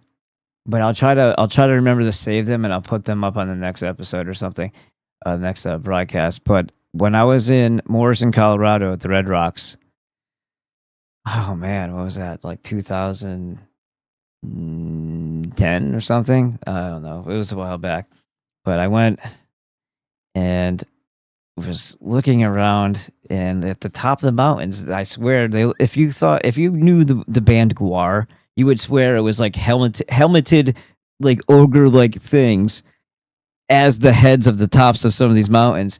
And then I'm pretty sure I have the picture of this on my Facebook. I just gotta find it. There's one single like tread footprint that looks like an actual boot. I would call it space boot, but it could just be like those rain boots with like the horizontal lines on them to kind of be more grippy. It looks like that just planted right into the side of a boulder as if the boulder was soft. And then there's no other footprints though. It looks so much like a footprint though. And it's just a little deep, just like it would be if you're just stepping in some little soft earth. And then it's just right there. And it's so weird. I also caught it. It wasn't from the camera. It was something I was seeing, like a little blue orb kept on appearing, and it wasn't a lens flare. That was another thing that I noticed when I was there. I wasn't looking for the stuff. I just happened to notice it. It broke off, yeah.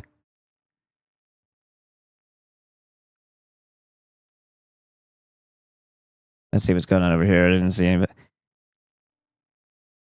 23. Where am I? Where I'm at? Is that like Celsius or?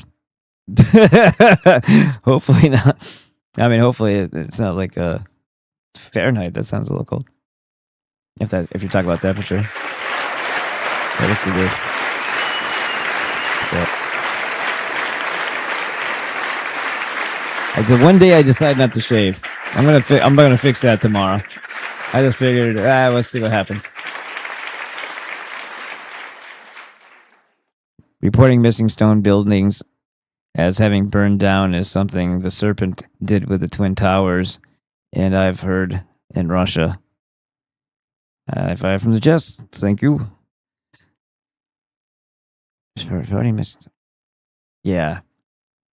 Yeah. It seems like an awful. I mean, I know not for insurance purposes, but it's like an awful lot of Jewish lighting, and they were making note in that other video that we watched previously, not today, but the other time, that when the Chicago fires happened, there was multiple other fires simultaneously that night, and very like a blue flame was like, I don't know, it just sounds like, and then the whole swirling thing with the that sounded like Dresden. It's like firebombing type of thing, sucking in the air, creating its own weather, making like a hurricane effect, sucking people into the flames.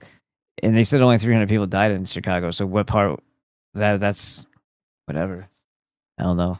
I would imagine that might also not be accurate.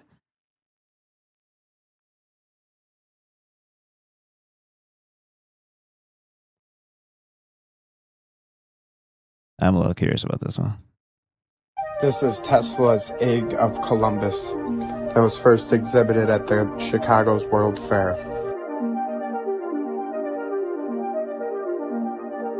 This device was used to explain the rotating magnetic field that drove Tesla's new alternating current induction motors.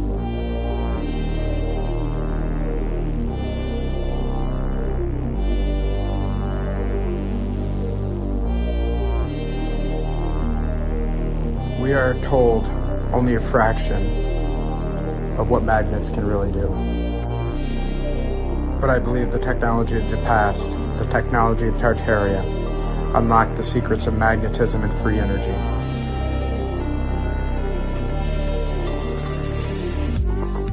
Research the mud flood and the fall of Tartaria.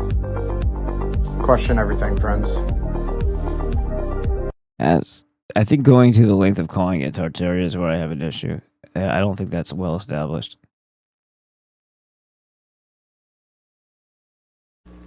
But equally as important as the recollections we can see are the memories of many St. Louisans for whom the fair is still a personal experience. Among these is... Does he look a little like... Lang, who has been a teacher. Look at his eyes. Public school. It's very, like, dagger stare. In the history of St. Louis. Well, Miss Lang, if I You better say what we want you to say. may ask, how old were you at the time of the fair? Well, I was in my first year at high school, and that made me about 15. What area were you living in? We had just moved over on the north side. There was a new section of St. Louis near Sarah and Maffett that had just opened up, and in May of 1904, we moved into the new home. Well, did you go over to the fair much? Very often. In fact, the whole year preceding the opening of the fair, we went 2 or 3 times a week. I had a brother who was a young architect, was very much interested out there. Oh, yeah, gotta sell that. It was under construction previous. There you go. Yeah, I just so happened to be the perfect person for you to talk to about this, because I had family and friends that were architects doing this and that and the other thing. So, implying building rather than just painting something that was old to make it look new. The buildings, and I went with him quite often. What's your most lasting personal impression of the fair? Well, it was the most magnificent spectacle I think I've ever seen. I've been to many other fairs, and I don't think any of them have ever come up to the World's Fair. You mean architecture? That's all you had to say? Nothing specific? Just in spaciousness and architecturally, in its glory and its magnificence. It was the first time that we had used electricity. This is all just like, oh my God. Like, you were a first year in high school, and they sat you down because you were going to tell them generic shit? You were there. What exhibit did you like? What struck you the most about the architecture or the water or this or the other thing? Like, what? It's first time for electricity? No, it wasn't. This is 1904 one. Any great, or the first time the buildings were being lighted with electricity, and we No, it wasn't. used it there to a great effect. What did you find yourself doing at the fair most of the time? Oh, we roamed around. We knew every spot of the whole fair, all the way from the entranceway of the Pike to the agrarian villages and on to the agricultural buildings and horticulture. And of course, always at night, there was the gorgeous cascades and the electric lights and the Pike with its Ferris wheels and chutes and exhibits and rides? Exhibits of all kinds. Well, I've heard that... Exhibits of all kinds. This is what we get from the eyewitness, right? I think she's full of shit. I'm sorry. I wasn't expecting that. I wasn't going to criticize, but I just think it's full of shit. It's just...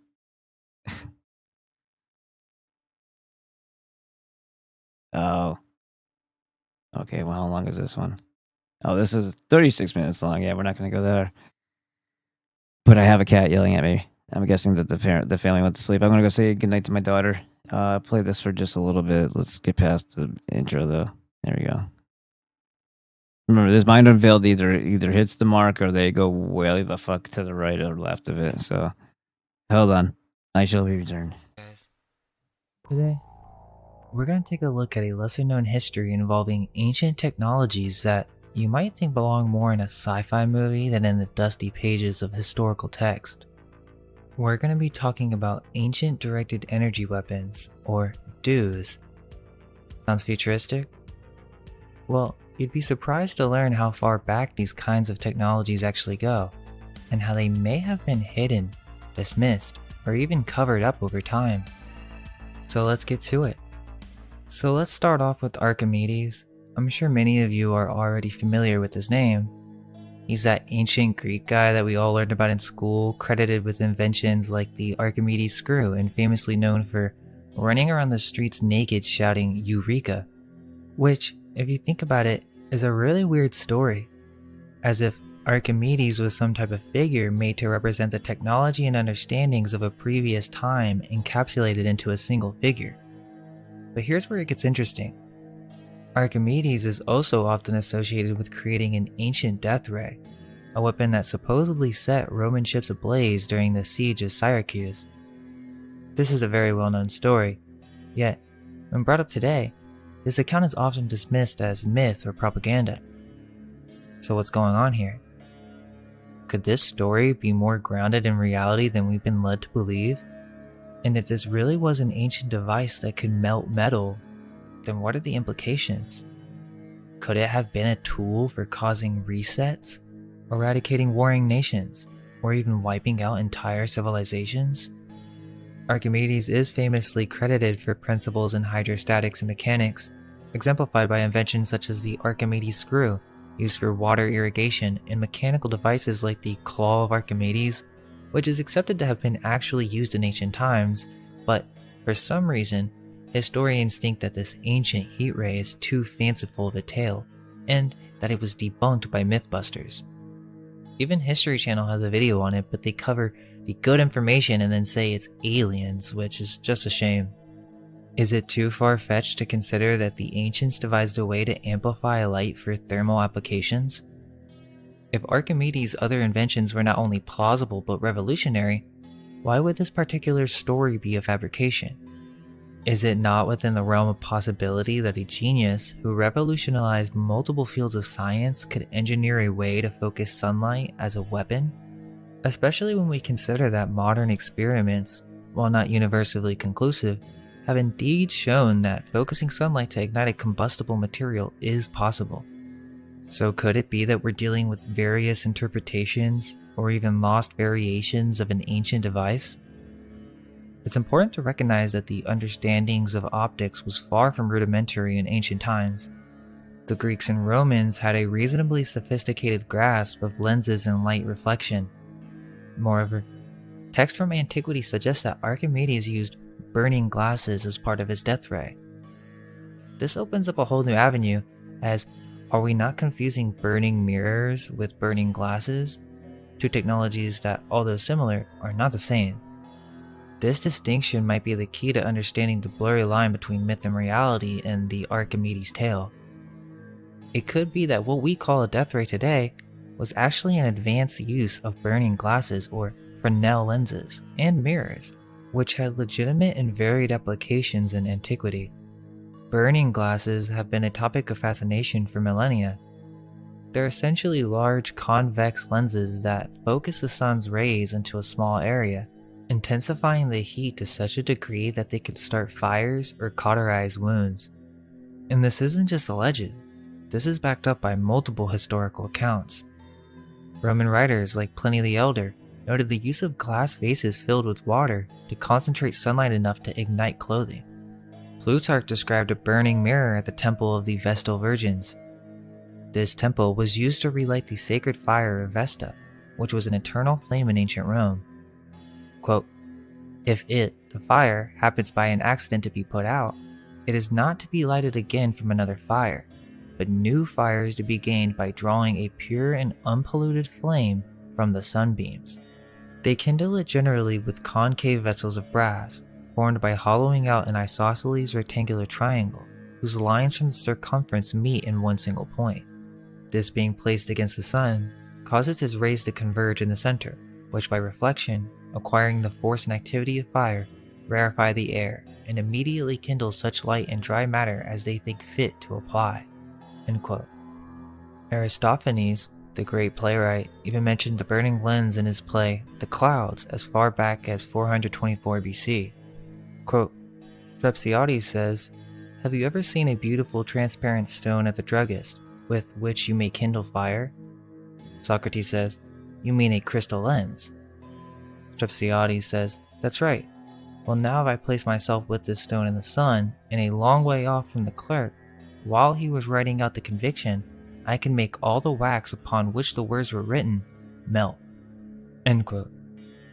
Another version goes, quote, "Under further encouragement from Socrates to slacken his thought into air, he imagines melting away the wax tablet carrying his indictment with a sunbeam reflected through a glass lens." End quote. Which is interesting because Plato compares wax tablets to human memory. More importantly, this reference comes about 200 years before the supposed dating of the siege of Syracuse. So let's be clear. Ancient thinkers already understood that sunbeams could melt or burn objects when concentrated through a glass lens. Also, it's worth noting that Fresnel lenses initially were called burning glasses, and they essentially do the same thing. During our deep dives into lighthouse research, I've encountered numerous accounts claiming that the Fresnel lenses at the top could function as a depth ray. Interestingly, almost all the original lighthouses have Fresnel lenses, but they've been conveniently placed in modern times. There are even videos online demonstrating the formidable power of these Fresnel lenses. Are we really supposed to believe that this— I know that guy. Yeah. He calls it his solar death ray or something like that. He burns through like stone and all kinds of stuff, this guy. And he kind of sounds like Butthead, the way he talks. Like from Beavis and Butthead. He's a retired military guy of some sort.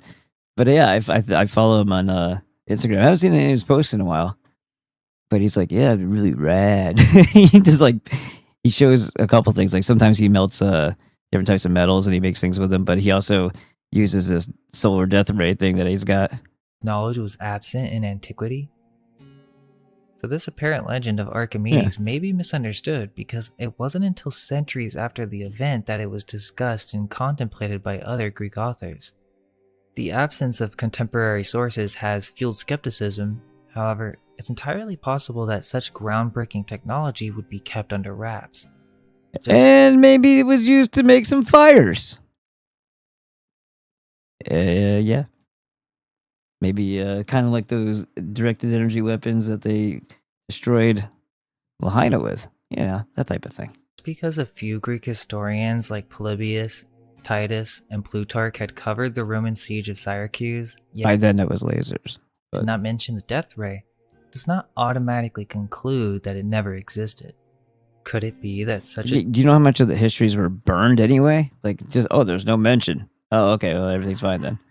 devastating weapon was deliberately omitted from historical records?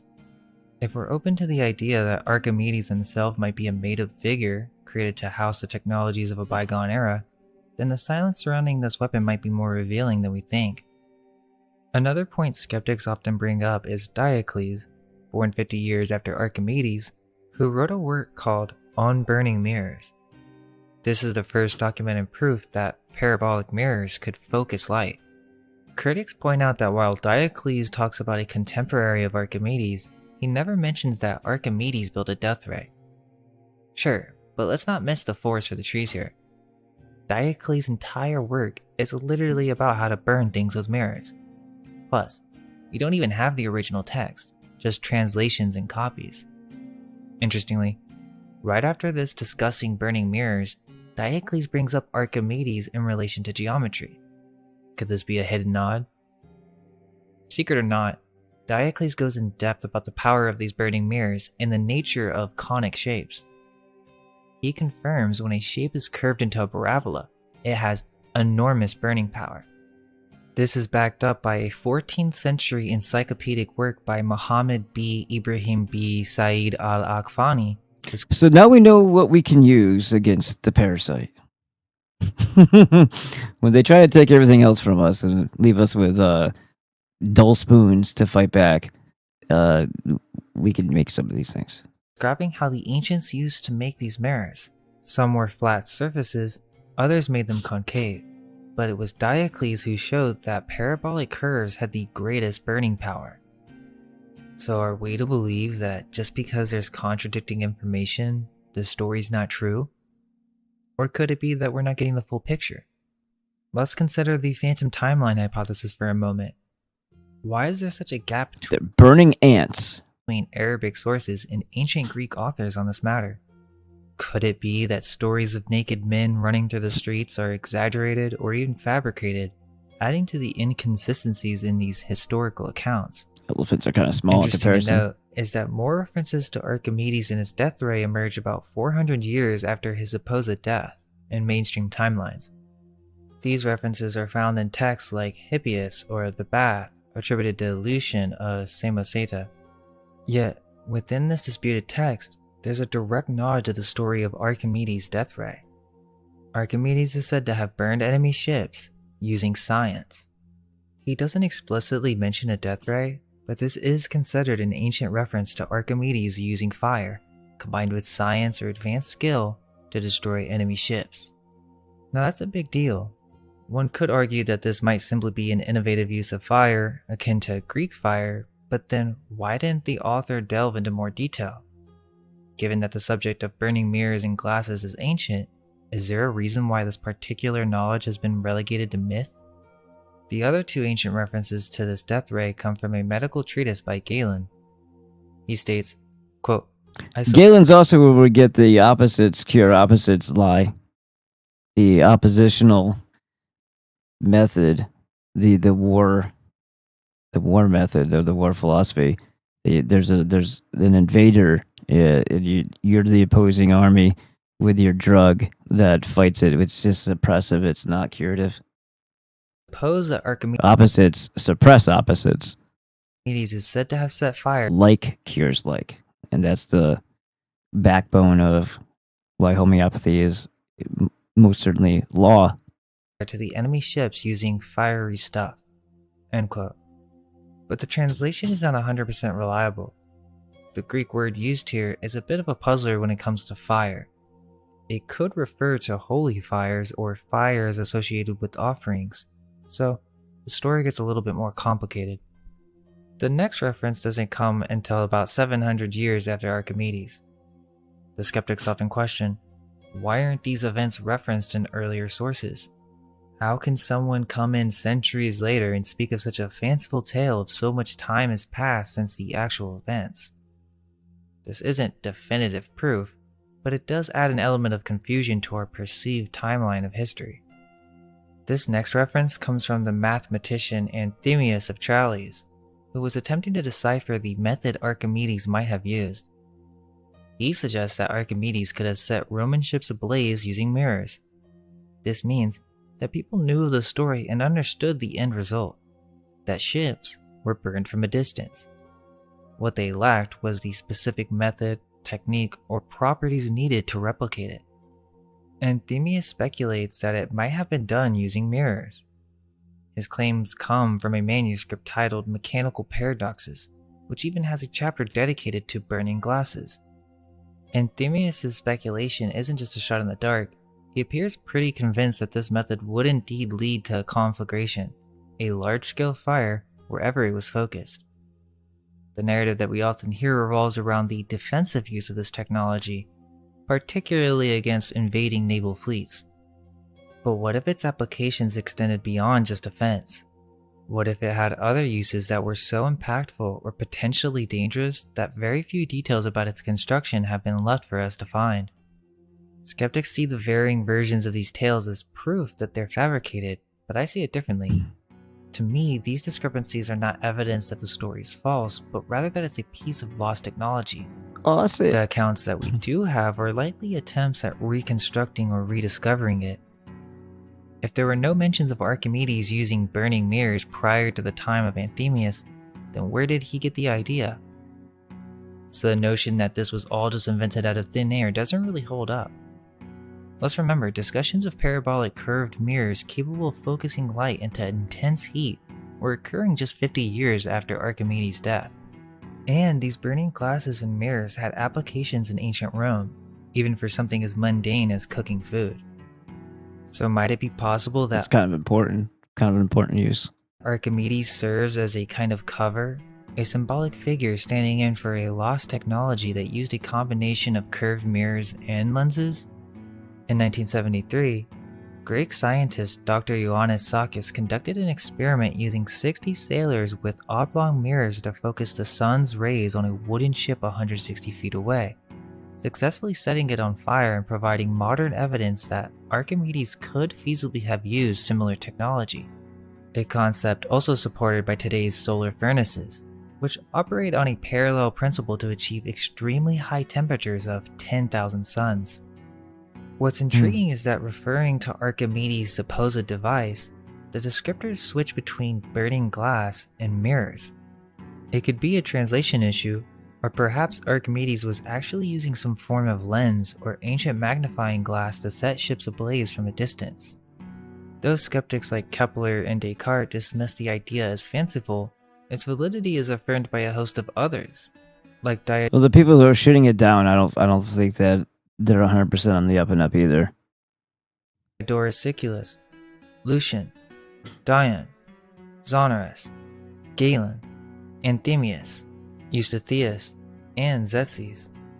Tzetzes even went so far as to devise a method through which this could have been achieved using multiple mirrors.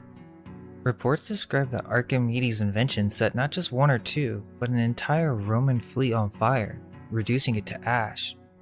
So what are we really talking about here? Mirrors or burning glasses? The evidence suggests that it could be either or even both. It's well documented that the ancients were quite familiar with refractive burning glasses. Aristophanes even mentions them in his comedy The Clouds, and the magnifying properties of glass filled with water were common knowledge in Roman times. But let's go beyond ships. Could this technology have been used to set ablaze or even melt entire cities? If so, it makes sense why such a technology would be cloaked in secrecy. Think about the Greek fire, another ancient weapon lost to time, which functioned essentially as an ancient flamethrower. This technology was a tightly guarded state secret, so if something like Greek fire was kept under wraps, you can bet that a death ray, a device capable of setting fire from an even greater distance, would be far more confidential. While there are educated guesses regarding the composition of Greek fire, its exact makeup remains a mystery. Could it be that they were intentionally keeping advanced, potentially catastrophic technologies? There's our guy.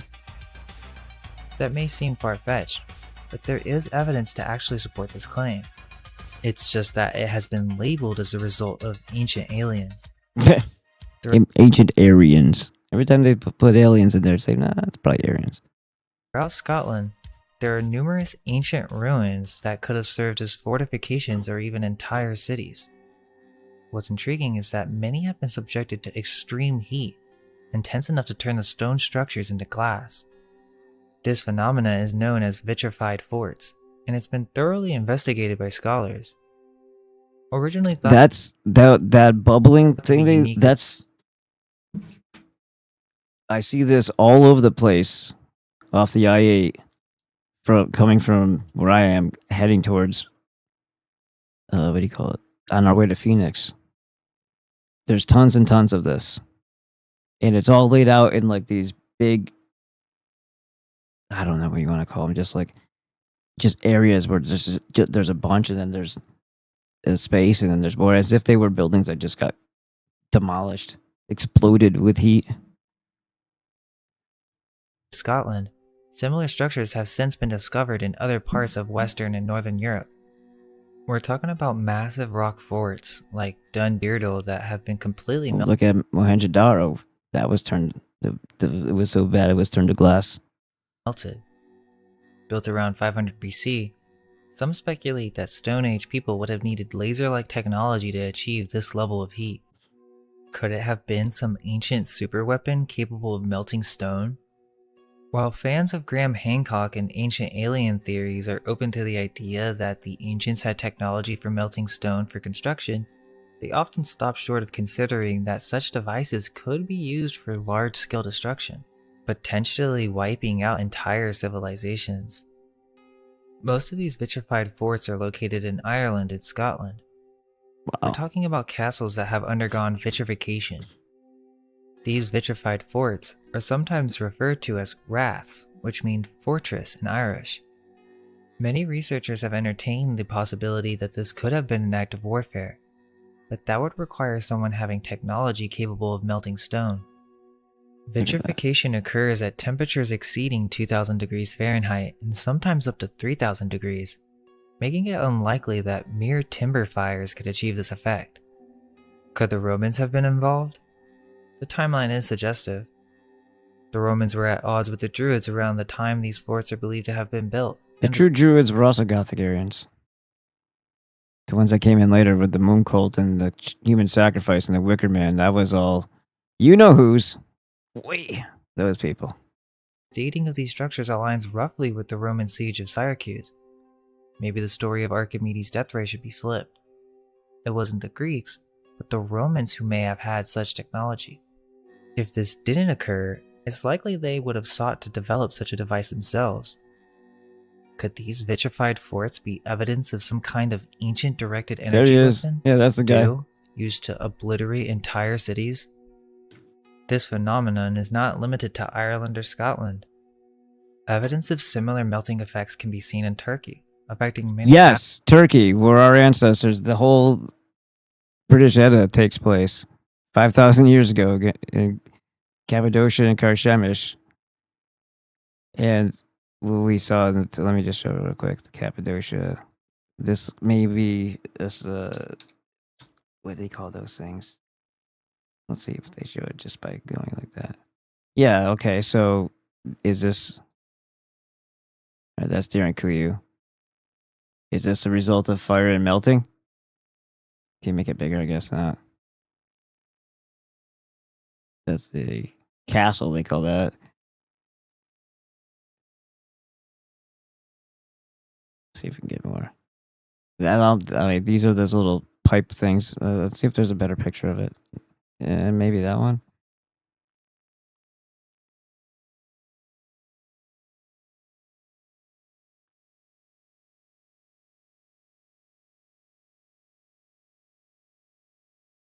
Let's see.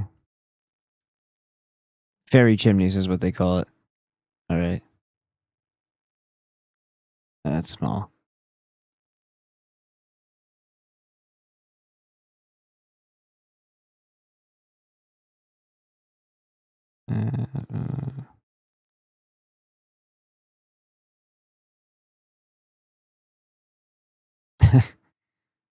Just throwing it out there. I don't know what the hell we're looking at, honestly. Castles as well as the geological structures in Cappadocia. There we go. It's Though right Ireland there. is often associated with vitrified forts, this phenomenon also connects with Scotland, as many of these structures date back to between 1200 Someone really hates us. We know that someone is. BC and 400 AD. The most well-known examples in Ireland are the vitrified castle near the village of Shantamon in County Cavan, and another in County Londonderry, Northern Ireland. Both forts are on private land, so you need permission from the landowners to investigate. The mainstream explanation suggests that these forts were built using timber and stone, and the timber was then set alight to fuse the stone. However, there's actually more evidence supporting the existence of Archimedes' death ray than there is for this particular construction method, which isn't mentioned by any ancient text. Isn't that worth considering? While several ancient references support the concept of a death ray, modern experiments have also proven its feasibility. On the other hand, no modern experiments have successfully demonstrated that you can melt stone in this way for construction purposes. The phenomenon of vitrification isn't limited to Ireland and Scotland. It's a subject of study across the ancient world. Some researchers have even questioned whether the stones used in ancient Peruvian architecture... There's those air bubbles again. Just charred on one side too, and then kind of brick colored in the other. were melted. Perhaps this connects with the Visby lenses, a collection of manufactured objects made of rock crystal found in Viking graves on the island of Gotland, Sweden. Oh, is that right? These lenses date back to the 11th or 12th century and possess surprisingly advanced characteristics like biaspheric surfaces and optimized surface profiles for better image quality. Interestingly, most of these Visby lenses were discovered alongside Viking artifacts, but their level of craftsmanship indicates a knowledge of optics that, according to mainstream scholars, shouldn't have existed back then. It's speculated that these lenses could have been produced in Byzantium or Eastern Europe, but that doesn't explain how they ended up with the Vikings of Gotland, who were themselves entrenched in complex trade networks. And a snake! And who that is? That actually might be the old witch herself. Huh? Huh? One on each side. That might be a depiction of El Elu right there.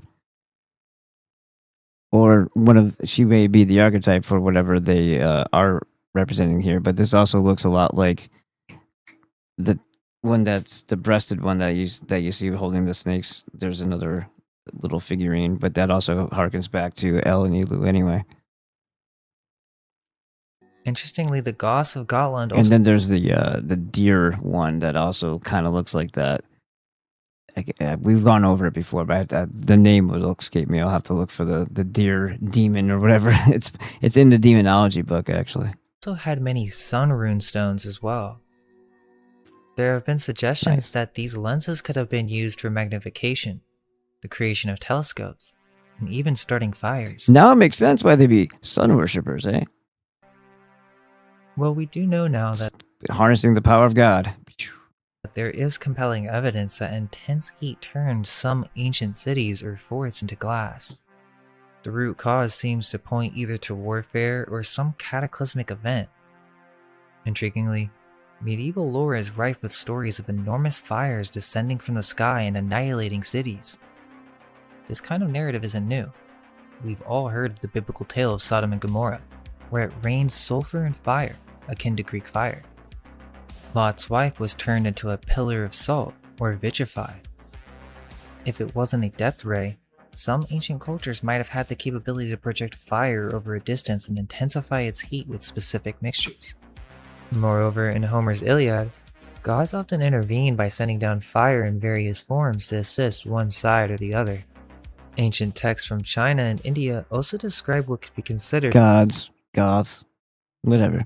Advanced warfare, featuring fire arrows and other weaponry capable of being launched over significant distances. Some argue that these could be embellished accounts of real historical events, perhaps involving some form of ancient technology or natural phenomena. Also, the concept of the camera obscura connects with this. Mentioned by Aristotle in the 4th century BC, and later elaborated upon by Chinese Moist and Iraqi polymath Alhazen, reveals ancient interest in optics and light manipulation. Shen Kuo, a statesman from China's Song's dynasty, was the first to clearly outline the relationship between focal points, burning points, and the pinhole camera in his Dreampool essays from 1088 AD. Then there are the biblical accounts, like the trumpets at the Battle of Jericho, which can be interpreted as a possible reference to ancient directed energy weapons. According to the story, the Israelites marched around Jericho's walls, culminating in priests blowing horns while carrying the Ark of the Covenant. The city walls then miraculously crumbled, allowing the Israelites to carry out a devastating attack. Is this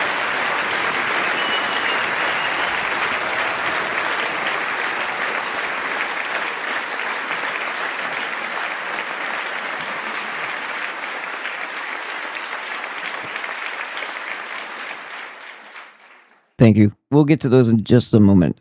Just wanna. This is getting pretty good. So discussing a form of ancient dew, potentially pointing to the use of acoustic energy weapons? This understanding has its roots in ancient cymatics, which was incorporated into ancient architecture for positive spiritual pursuits. However, it's possible that the same knowledge was also harnessed for more nefarious purposes, such as causing destruction. Yeah, it looks like the broadcast broke. It said I had uploaded a video, then it said I went live, but it was in the wrong order. The Book of Revelation delves even deeper, describing these 7 seals, the sounding of 7 trumpets, and the pouring of 7 bowls, all leading to catastrophic events on Earth. For instance, the first trumpet causes hail and fire mixed with blood to rain down, incinerating those a third were of the the mangrove, not mangroves. What they call the yeah, is that what it's called? That funky plant. I got to look it up. All green glass. Revelation 8, verse 7. These narratives might well be describing some form of advanced, possibly weaponized technology or phenomena rather than merely divine intervention. The idea of trumpets or directed weapons causing localized destruction is a recurring theme in various medieval manuscripts, suggesting there's some substance to these accounts. And burning glass technology isn't confined to just Archimedes. We should also distinguish between burning mirrors and burning lenses. For instance, Proclus, a 6th century figure, is said to have used such technology to destroy Vitalian's fleet during the siege of Constantinople. Alhazen, too, discusses burning glasses in his Book of Optics, which itself draws from older Greek works. Roger Bacon, the famous 13th century alchemist, also wrote about the capabilities of burning glasses among other optical devices. The fact that this technology was discussed by alchemists implies some level of secrecy or specialized knowledge. There are actually many alchemical engravings that depict these devices. Giambattista della Porta, the author of Natural Magic, also talks about the application of burning glasses. Engravings from the 17th century confirm that these lenses were used for practical purposes like starting fires, validating their existence and use around the 1650s. In the realm of optical studies, the correspondence between Welsh mathematician John Bulkley and Thomas Harriot in the late 1590s offers more than meets the eye. Bulkley's inquiry about a gargantuan planospherical lens, 48 feet in diameter, has been largely dismissed as the ponderings of an imaginative mind, but such quick dismissal may be premature. Harriot's extensive calculation about the lens' optical and burning properties indicate a level of seriousness that should make us question whether this was merely a theoretical exercise or an exploration into something more substantial. Harriot's meticulousness in using both the sine law of refraction and interpolation from Whittelow's refraction tables showcases a scientist committed to precision. This suggests that he considered the concept of a large lens capable of burning objects from a distance more than just an amusing mathematical problem. Also, Harriot was not working in a vacuum. The idea of large burning glasses was a part of an English tradition of inquiry about optics, fueled by audacious claims like those from Thomas Digges, who claimed that his father's glasses could burn objects located half a mile away. Given Harriot's systematic debunking of Digges' claims through his computations, it appears that Harriot was engaged in a fact-checking mission with the pursuit of keeping this knowledge secret. I mean, consider the timing of this dialogue. Harriot was investigating the properties of an enormous lens at a time when the interest in optics was rapidly growing, and when the field of optical weaponry has started to move beyond the realm of alchemy and folklore. His interest in a ginormous lens, therefore, could be seen not as a fanciful imagination, but as a deliberate probe into the boundaries of what was scientifically feasible, and perhaps what had been feasible in the past, but was lost or covered up for reasons unknown. Whether a cover-up or a lost art, the meticulous study of such a colossal lens begs us to consider what capabilities might have been understood and perhaps applied in a less documented age. Let's consider the significant contributions burning glasses made to science.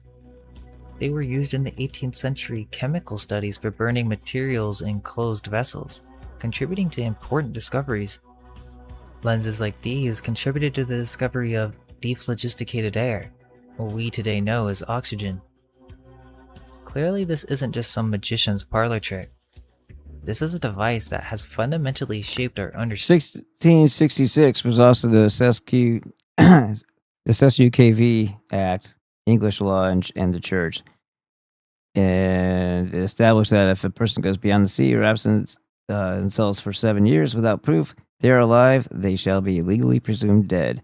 And they utilize that to, if you don't claim yourself either, after they've messed around with the corporatocracy of everything. The corporate, making everything a fictitious entity. The corporatocracy is a whole other thing, but yeah. So when you're not claiming or naming your status as being a natural living being, well, then they have full right to treat you as they do. So, yeah. Understanding of the world. The burning lens of the Grand Duke of Tuscany was used by Sir Humphrey Davy and Michael Faraday to burn a diamond in oxygen on the 27th of March, 1814. Yet, what's intriguing is that this technology isn't just lost in the tomes of obscure history or relegated to children playing with magnifying glasses. The scientific community, from the Islamic world to medieval Christendom, actively researched burning glasses. So if a device like the burning glass has such an extensive documented history, complete with a significant role in scientific discoveries, why are we so quick to dismiss its military applications, especially those potentially harnessed by geniuses like Archimedes? Is it not conceivable that Archimedes could have taken the basic principles of the burning glass and amplified them with his unparalleled understandings of mathematics, optics, and physics? The puzzle. Oh, here's the funny part. It says the myth, which isn't the myth. This is how they apply it because, they're Jews, but in the church, which just another wing of the Saturn cult. Proponents falsely claim that the 1666 Act secretly declared all citizens legally dead, lost at sea, and converted them into property. No, that's exactly what they did. What do you think those pieces of paper are that you carry around? Oh, yes, my birth certificate of live birth. Here's no, that's not you. Your trading papers. Managed by, and this is into property managed by the government or global entities like the IMF. No, that's literally what it did, even though they're claiming it didn't. Pieces are there, but perhaps it's the lens through which we view history that needs adjustment. Could it be that we're reluctant to believe that the ancients might have had a grasp on what we consider to be modern technology? Is it easier to believe that all the burning glasses and mirrors were nothing more than mere curiosities rather than potent scientific tools? The very terms directed energy weapons or DEWs carry with them a whiff of futuristic scientific fiction-like mystique. And yet, as we've seen, the basic principles for these kinds of weapons were laid down millennia ago. It begs the question, if these devices were effective in warfare or other forms of power assertion, wouldn't it be advantageous for the ruling elites to keep these technologies a secret? The knowledge could be categorized as state secrets, reserved for those in power. In that scenario, especially if it would be easy for us to construct them, then we would have something to fight back with. Mythologizing these tools would serve as an effective form of disinformation, keeping the general population in the dark while preserving the technology for exclusive use. And maybe most interesting of all, these death rays were used at the World Fairs, 4,000 degrees such Celsius. as a device known as the Pyraleophorus, showcased at the St. Louis World's Fair in 1904. Created by Portuguese priest Manuel Antonio Gomes, aka Padre Himalaya, the Pyraleophorus wasn't your average burning glass. Instead of using a single lens, it employed a concentric but how much you want to bet he was a Jesuit? Parabolic array of mirrors to focus sunlight to a single point. The device could heat materials to an astounding 3,500 degrees Celsius, sufficient to melt various metals and rocks. This was not only a spectacle, but a showcase of what could be achieved with concentrated solar energy, attracting so much attention that it won 2 gold medals and 1 silver medal at the fair. Padre Himalaya wasn't taking any chances with his groundbreaking invention. He went ahead and patented the Pyraleophorus in multiple jurisdictions, including Britain under patent application number GB19-011-6181 and the United States under patent application US 797891. Clearly, he saw the commercial or even military potential for a device capable of such heat concentration, going far beyond the realm of scientific curiosity. The fact that the device used a clock system to rotate its mirror array for continual sun alignment shows a level of engineering sophistication that raises questions. Given the era, the capabilities of the Pyraleophorus certainly pushed the boundaries of what was considered possible at the time. It makes you wonder what else might have been in the works in the early 20th century or even before in terms of solar energy concentration and optical weaponry. So this was the magnum opus of Padre Himalaya, a mechanical solar death ray oven that made a huge impact at the 1904 Universal Exhibition in St. Louis. Not only did the contraption win the grand prize, but it literally could reach temperatures of almost 4,000 degrees Celsius. Imagine that a device made in the early 1900s, made from an array of mirrors connected to a clock system that could melt basalt rocks or any metal known to mankind, powered only by the sun. All right. For all of you intelligent people out there who have, a skillful hand and like to build things in your backyard, you know what to do. It consisted of 3 main components: a cap of crystalline material to receive and concentrate the sun's rays, an oven, and a complex clockwork mechanism to adjust the device position according to the sun's movement. It even had a system to change the materials to be melted automatically. The sheer scale of the St. Louis model was astounding, featuring an 80-meter parabola composed of 6,177 reflecting mirrors and standing 13 meters high. This wasn't just some garage invention, it was a technological marvel that attracted global attention. What's even more interesting is that after achieving all this, Father Himalaya's Pyraleophorus was stolen from a warehouse in the United States where it was stored. Of course it was. While he was offered significant sums and even citizenship by the US, he refused to part with his invention or change his nationality. His invention could have had myriad applications, from industrial melting processes to energy production, yet it was supposedly lost to history. Father Himalaya didn't just focus on solar energy inventions. So funny that his last name is Himalaya. Either. Or his chosen name. He also built an early geoengineering device in 1913. Of course he did. Of course he did. Of course he did. In 1913, the cursed year for America. So, the concept of weather manipulation isn't just the stuff of science fiction. It's been experimented with for over a century. Despite this historical evidence... Hey, look, it's, what's his name? Ah, jeez, that's the Cloudbuster right there. Wilhelm Reich. Many people still find the idea of manipulating the weather far-fetched. Yet, Himalaya was working on a solution to this very issue more than 100 years ago. A multiple cannon system developed to make it rain. Keeps on twitching. Yeah, you heard that right. A rain-making cannon. He doesn't mean just like flipping $1 bills in the air to a stripper either. The setup involved a polygonal arrangement of cannons that could be fired simultaneously, sending explosive charges into the sky. The intent was to create both vertical and horizontal disturbances in the air, colliding clouds and thus triggering rainfall.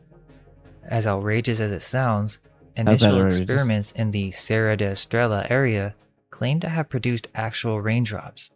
So, the system worked. They say the process was too expensive and that firing enough explosives... From these experiments on the use of special cannons to make artificial rain,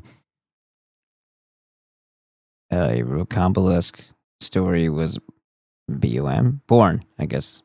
Why a very widespread soon after the Great War. Yeah, just in time for that, huh? 1914 to 1918. It's yet another riddle about the life and work of Mag Himalaya. Rumors circulated that the cannon, falsely called Gross Bertha or Wilhelm Geschultz, would have been made by the Germans from plans stolen from Father Himalaya.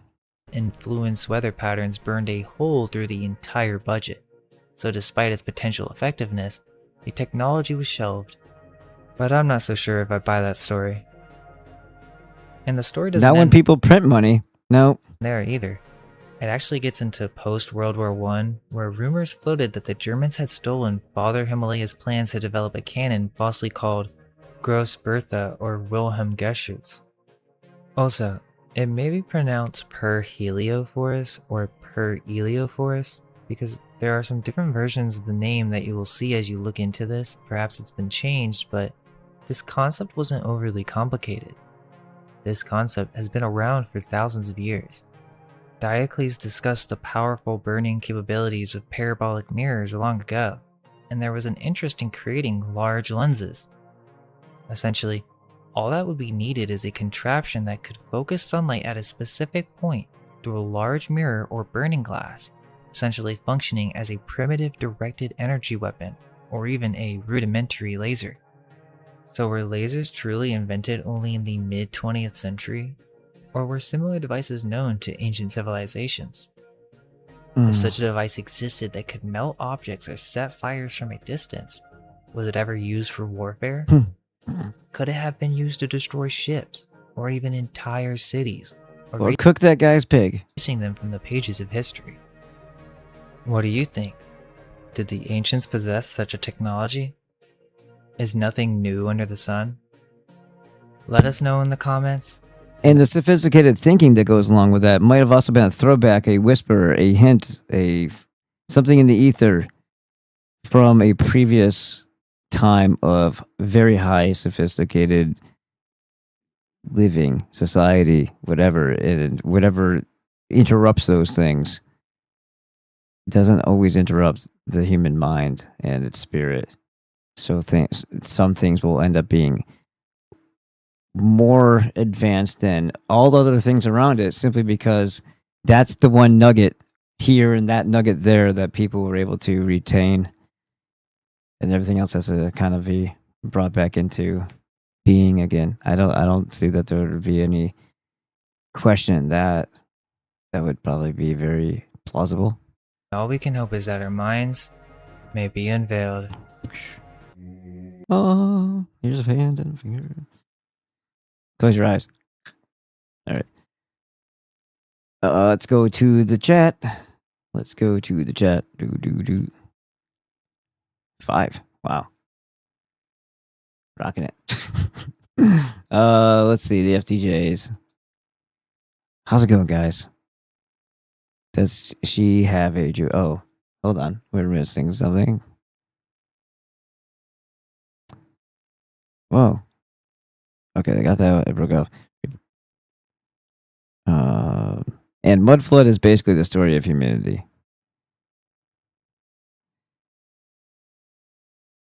Yeah, I have a hard, I'm sure there's something to it, but I just, nobody who's ever said anything about that like fully was compelling to me. I understand the levels and all that, but there's not really an explanation unless there was some sort of like dam break or something like that. Like what caused it? And was it related to why there was no, or according to the other guy, I don't know if this is true or not, that Great Lakes just seemed to appear on the maps after a certain period in time. I don't know. Something shift and get a little crazy. I just, when it comes to Mud Flood, I think the missing component for me is, okay, are you saying there was no Civil War? Or was this before that? Are we saying that the Civil War was a cover for something that happened that annihilated people? To me, if it's a natural event, I would be more skeptical of it than if someone said this was deliberately done and the result or how it took people out was this event that we're calling the Mud Flood. If that was being like able to be pinned down, I would have no problem with it because truth is truth. I'm not against any truth, but I see whatever happened to be something that was deliberate and nefarious. I would be more inclined to believe that these pieces of shit, because these opportunists, regardless if they were, involved in it, they most certainly benefited from it. So I find that a little suspicious. And they also rushed right in, these fraternal orders, these Kabbalists that are outside of the Judaism, but still Kabbalists, so fellow travelers, like this descended upon us, and seems like they rewrote our history, and not for our benefit, not to save us from some trauma event, but mostly to cover up something that, if it was natural, that it might be cyclical, and that might be what they're fucking doing right now, is building their ballrooms and getting under their freaking ground while the rest of us die. Who the fuck knows? But I think they would be too bored if they didn't get to do the killing themselves. Let's see. Does she have a Jewish dentist? That must have been. Was there something going on the screen that I didn't see? Because that sounds like it was kind of like a joke or something. Irvat88, familiar with? Okay, you guys are talking to each other. Burning glasses with dirigibles. I always misspell that. I'll definitely check that out, and thanks for the recommendation. Okay, you guys are talking to each other. Edwards Newman, thank you again. They could bind the ship's crew to give themselves an advantage, like the blind. I'm sorry. I'll start again. They could blind the ship's crew to give themselves an advantage, like the bright lights of a cop car. Yeah. Don't you love when they go like this? with their flashlight, and they hold it like this over their shoulder so they can hit you with it if they have to. This is how they're trained. Remember, when they used to be bigger, it used to be like you got the D batteries in the bitch.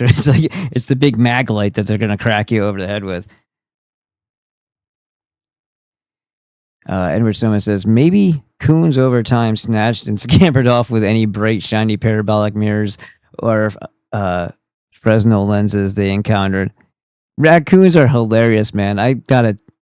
I'll tell the story later. And taken them down into holes and caves and sewers and presented the offerings to their nest of venomous queens. It always goes back to the venomous queens, boasting the magical powers they hold over their enemies. Same as I said about the Book of Enoch. Oh man, but actual true raccoons, man. You cannot leave anything. We used to camp on these on Lake George. And you had to get there by boat. So my stepfather and I would go camping on these islands. And you think an island, like it's an island, right? Where the hell what do you think is going to be on there? It's an island. No, there's plenty of raccoons and squirrels and all things in between. And so we had some food on a picnic table.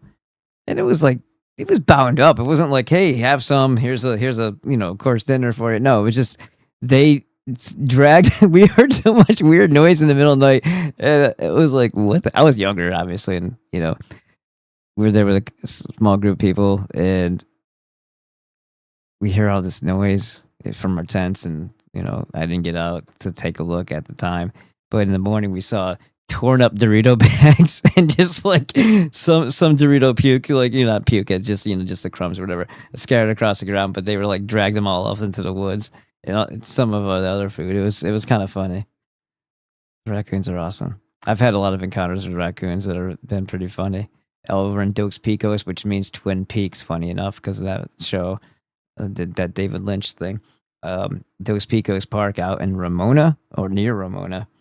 That park is there's a campground, and the raccoons are everywhere as soon as the sun goes down. And when you see them and you shine a light on them, they do this thing where they'll be walking just normal, and then they go.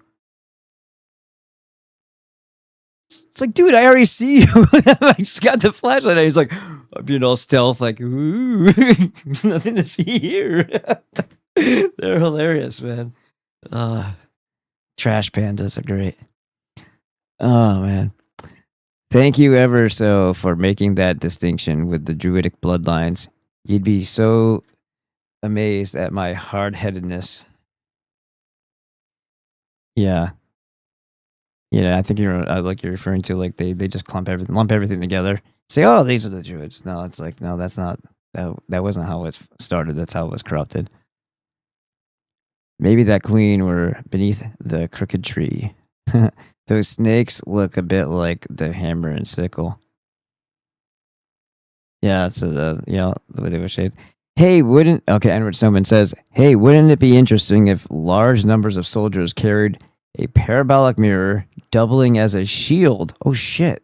And they could form a solar farm formation at a common target. Yeah, dude, I think that guy who does the burning, I think he actually used something out of an old TV. I forgot what it was. I don't know if it was a vacuum tube or whatever, but whatever he did, I forgot how he made it, but I should go back and figure it out and find him again on Instagram. But yeah, the shield has the same shape, right? And they could make it that shape more pronounced if they wanted to.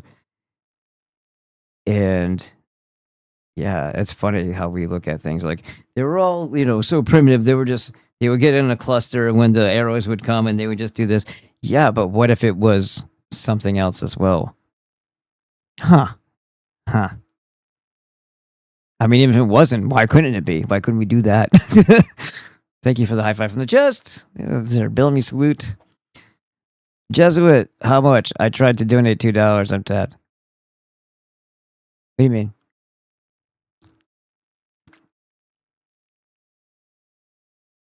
And Christopher Lee Taylor says, British armored unit used a blinding light from out the tank's barrels during World War II. Huh. Unbeatable. I'll get the spot in the book That will get you special attention for a conversation if you want.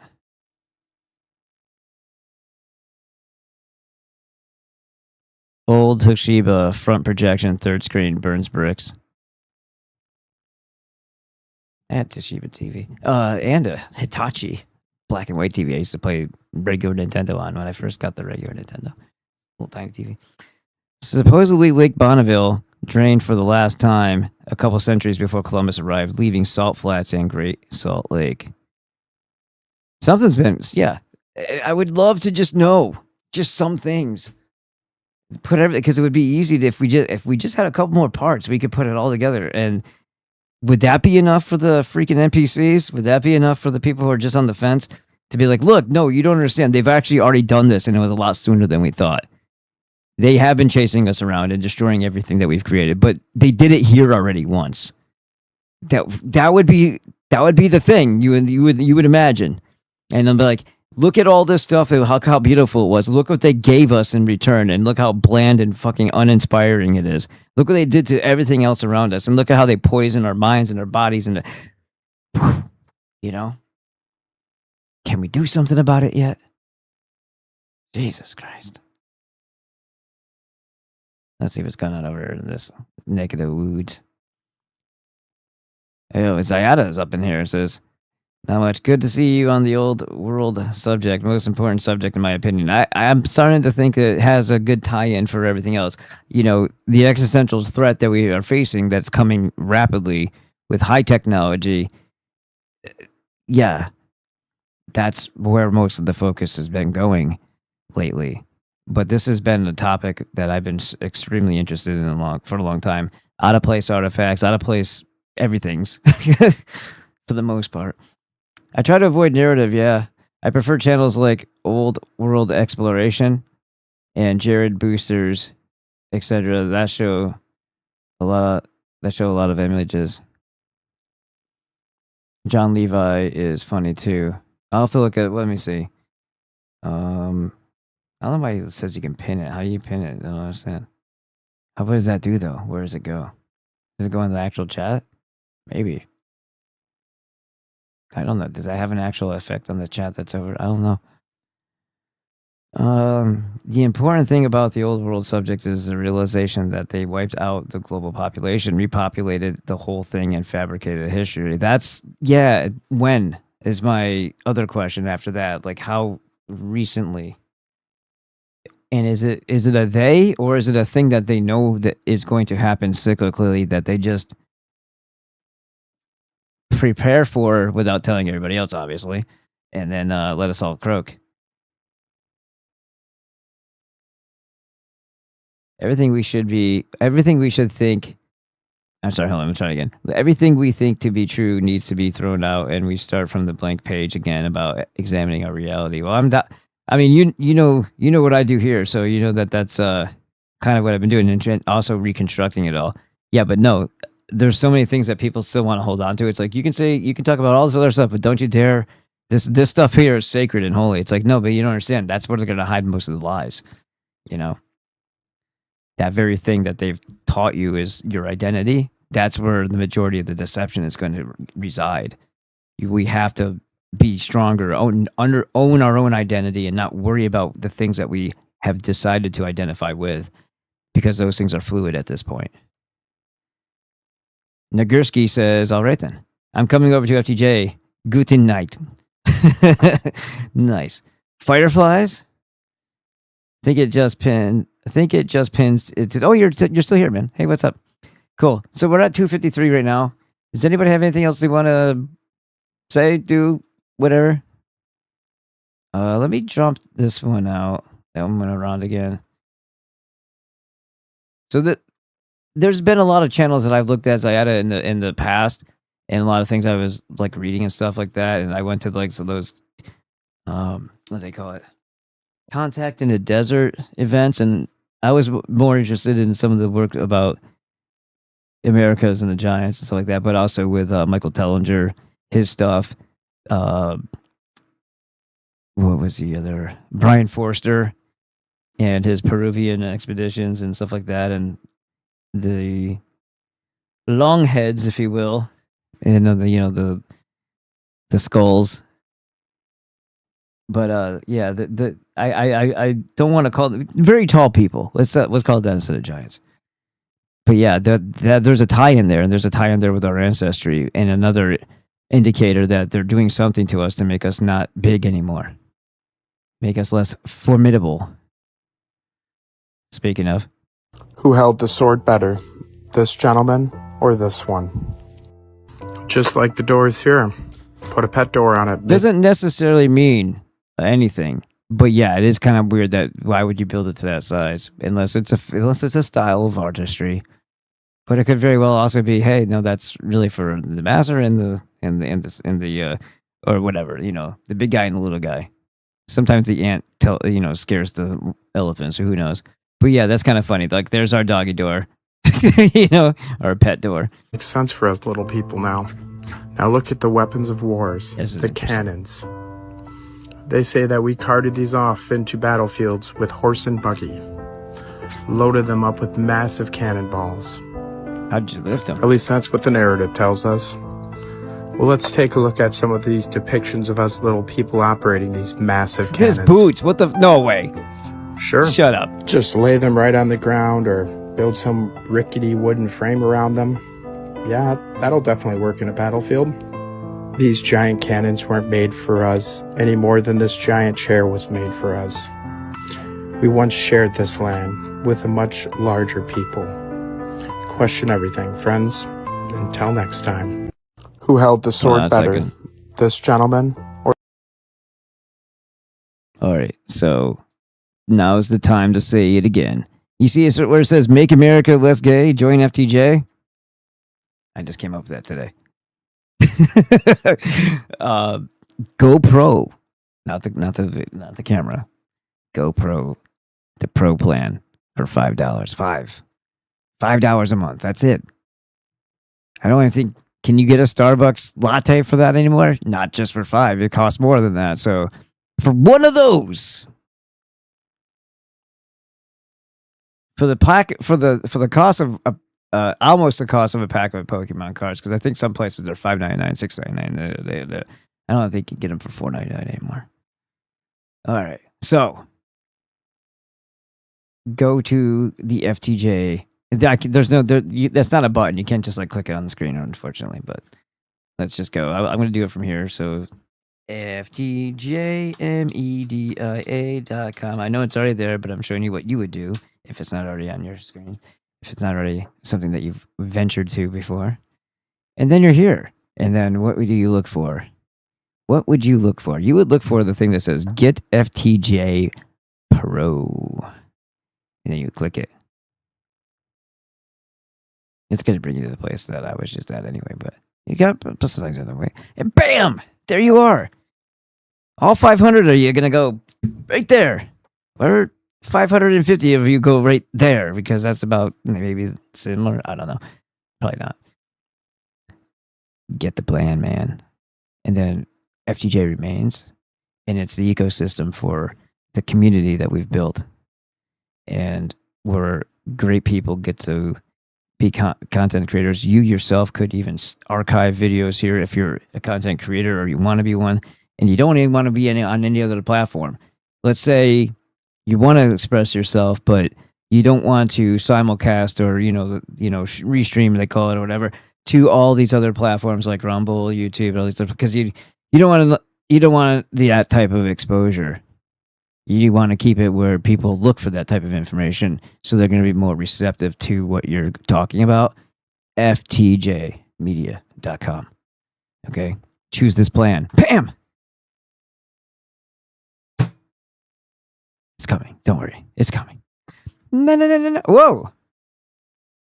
It just took $5 from me. Fuck. I didn't know it was going to do that. He pressed the button. You fucking son of a bitch. All right, I'll have to tell Dave later. Well, look, I practice what I preach. Son of a bitch.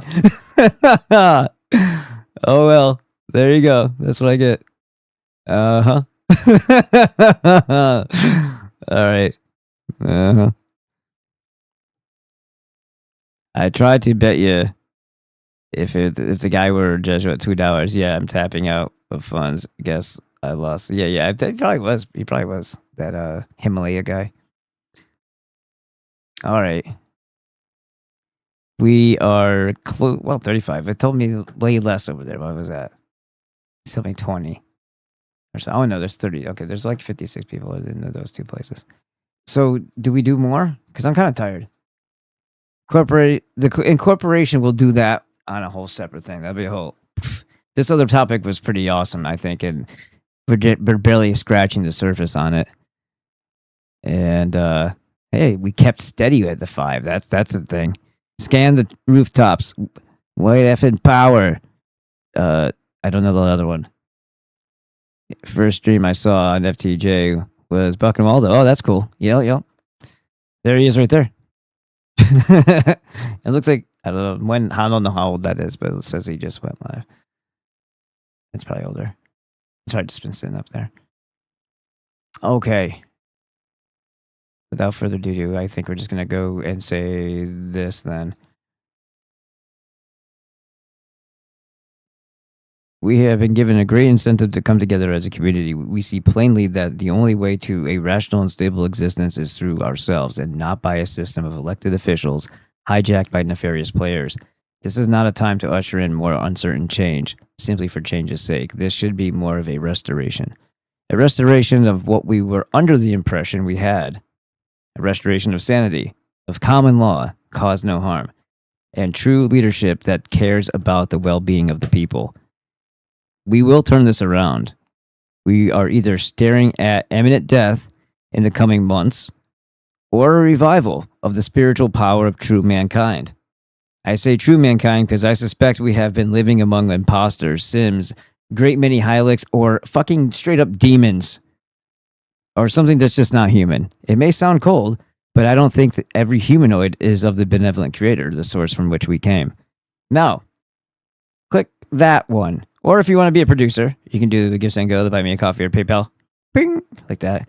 And if you want to be on the Patreon, there you go. So, Gifts and Go is right there, like I said. But go to my website, and your 90 essential nutrients are right here. Actually, mine are right here. BB5 is the code that you want to plug in at the end. It'll say something like apply code or something like that, and you just click it, and then the little text box opens, and then you type in BB5. Click it, and then you'll be this. I'll do the quick rundown of what you need for your 90 essentials. Remember the things that the Jews made so that when you go back into your food cannot absorb it from the soil because of all the crap that they spray it on. Yeah, the minerals are the most important part of this whole thing, and the whole food multivitamin. Those are the two super freaking important parts of all this, okay? So the whole food multivitamin is right here, and it also has trace minerals in it, obviously, because it's made with plants. Good plants. So whole food multivitamin, make sure you get that one. Scrolling down, the Alaskan cod liver oil, 1,200 milligram. That's the adult size. The child, or if you want it like smaller pills, there's 415 milligram ones. That's the 2,400. What is that? I think that might be a typo. 415 is right there. Okay. This is unflavored Alaskan cod liver oil. That says 2,400 milligrams. That sounds like it's kind of a big pill. I've never seen that before. Maybe that's something different because I know that says it's a flavored one, but that says 1,200 milligram. That's what they typically wear. I've never seen it say 2,400 unless somebody, like, how big would that pill be? Seems a little weird. But anyway, no, it says 1,200 right there. 1,200 milligram right on the bottle. That's just a mistake that they rate. Maybe they're telling you to take 2. So, okay, starting from the top then. Whole food multivitamin, must have. Alaskan cod liver oil. This is the 1,200 milligram one. And then this is the 415 milligram one if you have small kids and there's smaller pills for them. Keep going. And click the load more button. Yours might be set up differently than mine. Did I already pass it? Yeah, I did. Okay, so the fulvic blend is super, super, super, super freaking important. This is a 3-month supply at the very least. 3-month supply for one person. And it's a lot cheaper than it normally is. It's 50-something on the other site, the Azure Living Well site. Here it's already 45, which is like 20% off. And you're going to get an additional discount using code BB5. And then you'll also earn Azure money that you can apply to your next order when you re-up. And the next one is, where'd it go? IP6 Supreme with inositol, which I have right here. And they've changed the bottle since that picture, as you can tell. It's got a bigger mouth on it. It's not, it doesn't taper. At least this one did, and maybe the new ones do. Or I don't know. So there you go. And this is going to be your calcium, magnesium, phosphorus, and your inositol, which helps get rid of the reduced iron and all the the iron gunk that builds up in your tissues, causes chronic fatigue, offsets your copper, messes up with your ATP energy from mitochondria energy, all that stuff. Not good. Iron and copper have to have the handshake, but having the wrong, augmented type that they've manufactured, this unnatural type of iron, not good for you. And a buildup of it exceeding the balance that it needs for your copper is just only going to make bigger problems in your body. So when you know that relationship in the body, then you would also want to grab this core copper right here. This core copper right here. Okay? Grab that too. If you're going to do an add-on, get the core copper. And if you're still not, and if you still want more, the whole food C complex, way different than the synthetic C. It actually has a copper bond in it, so it's not going to steal copper from you. The synthetic one will, because it has an affinity for copper to make it complete. So when it comes to passing through your body, it's stripping you of copper. You don't want to do that. So if it's already complete, it doesn't try to steal from anything. It gives. And that's what true ascorbic acid is this whole food C complex right there. And if you have a tendency to have like vitamin C and I'm getting the sniffles, or hey, we're going out to a group and there's going to be a lot of people there, a lot of kids or something like that, and you want your kids to have some things for their quote unquote immune system, which is not that's a whole different discussion. But if you're used to giving them a little bit of vitamin C so that they don't come home with whatever the kids have, use the whole food C instead. It's just a better idea. It's a better choice. Okay? Okay. And remember, code BB5, Bravo 5. Bink. Your card is empty. We hate you. No, I'm just kidding. All right.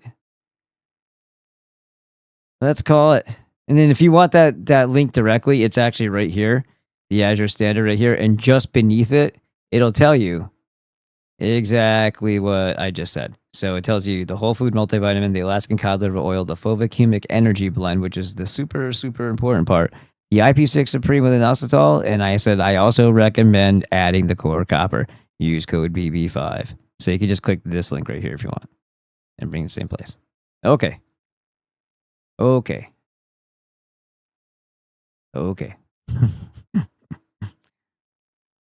Guten Nighten, as the other said. Have a great one. Glad you all showed. I appreciate all of you. I'm excited for the next day and hope to see all of you and more tomorrow. And let's have some fun. If you guys want to do call-ins or jump on with the, what do you call that thing? The video ninja, so you can be back into the, actually into the thing.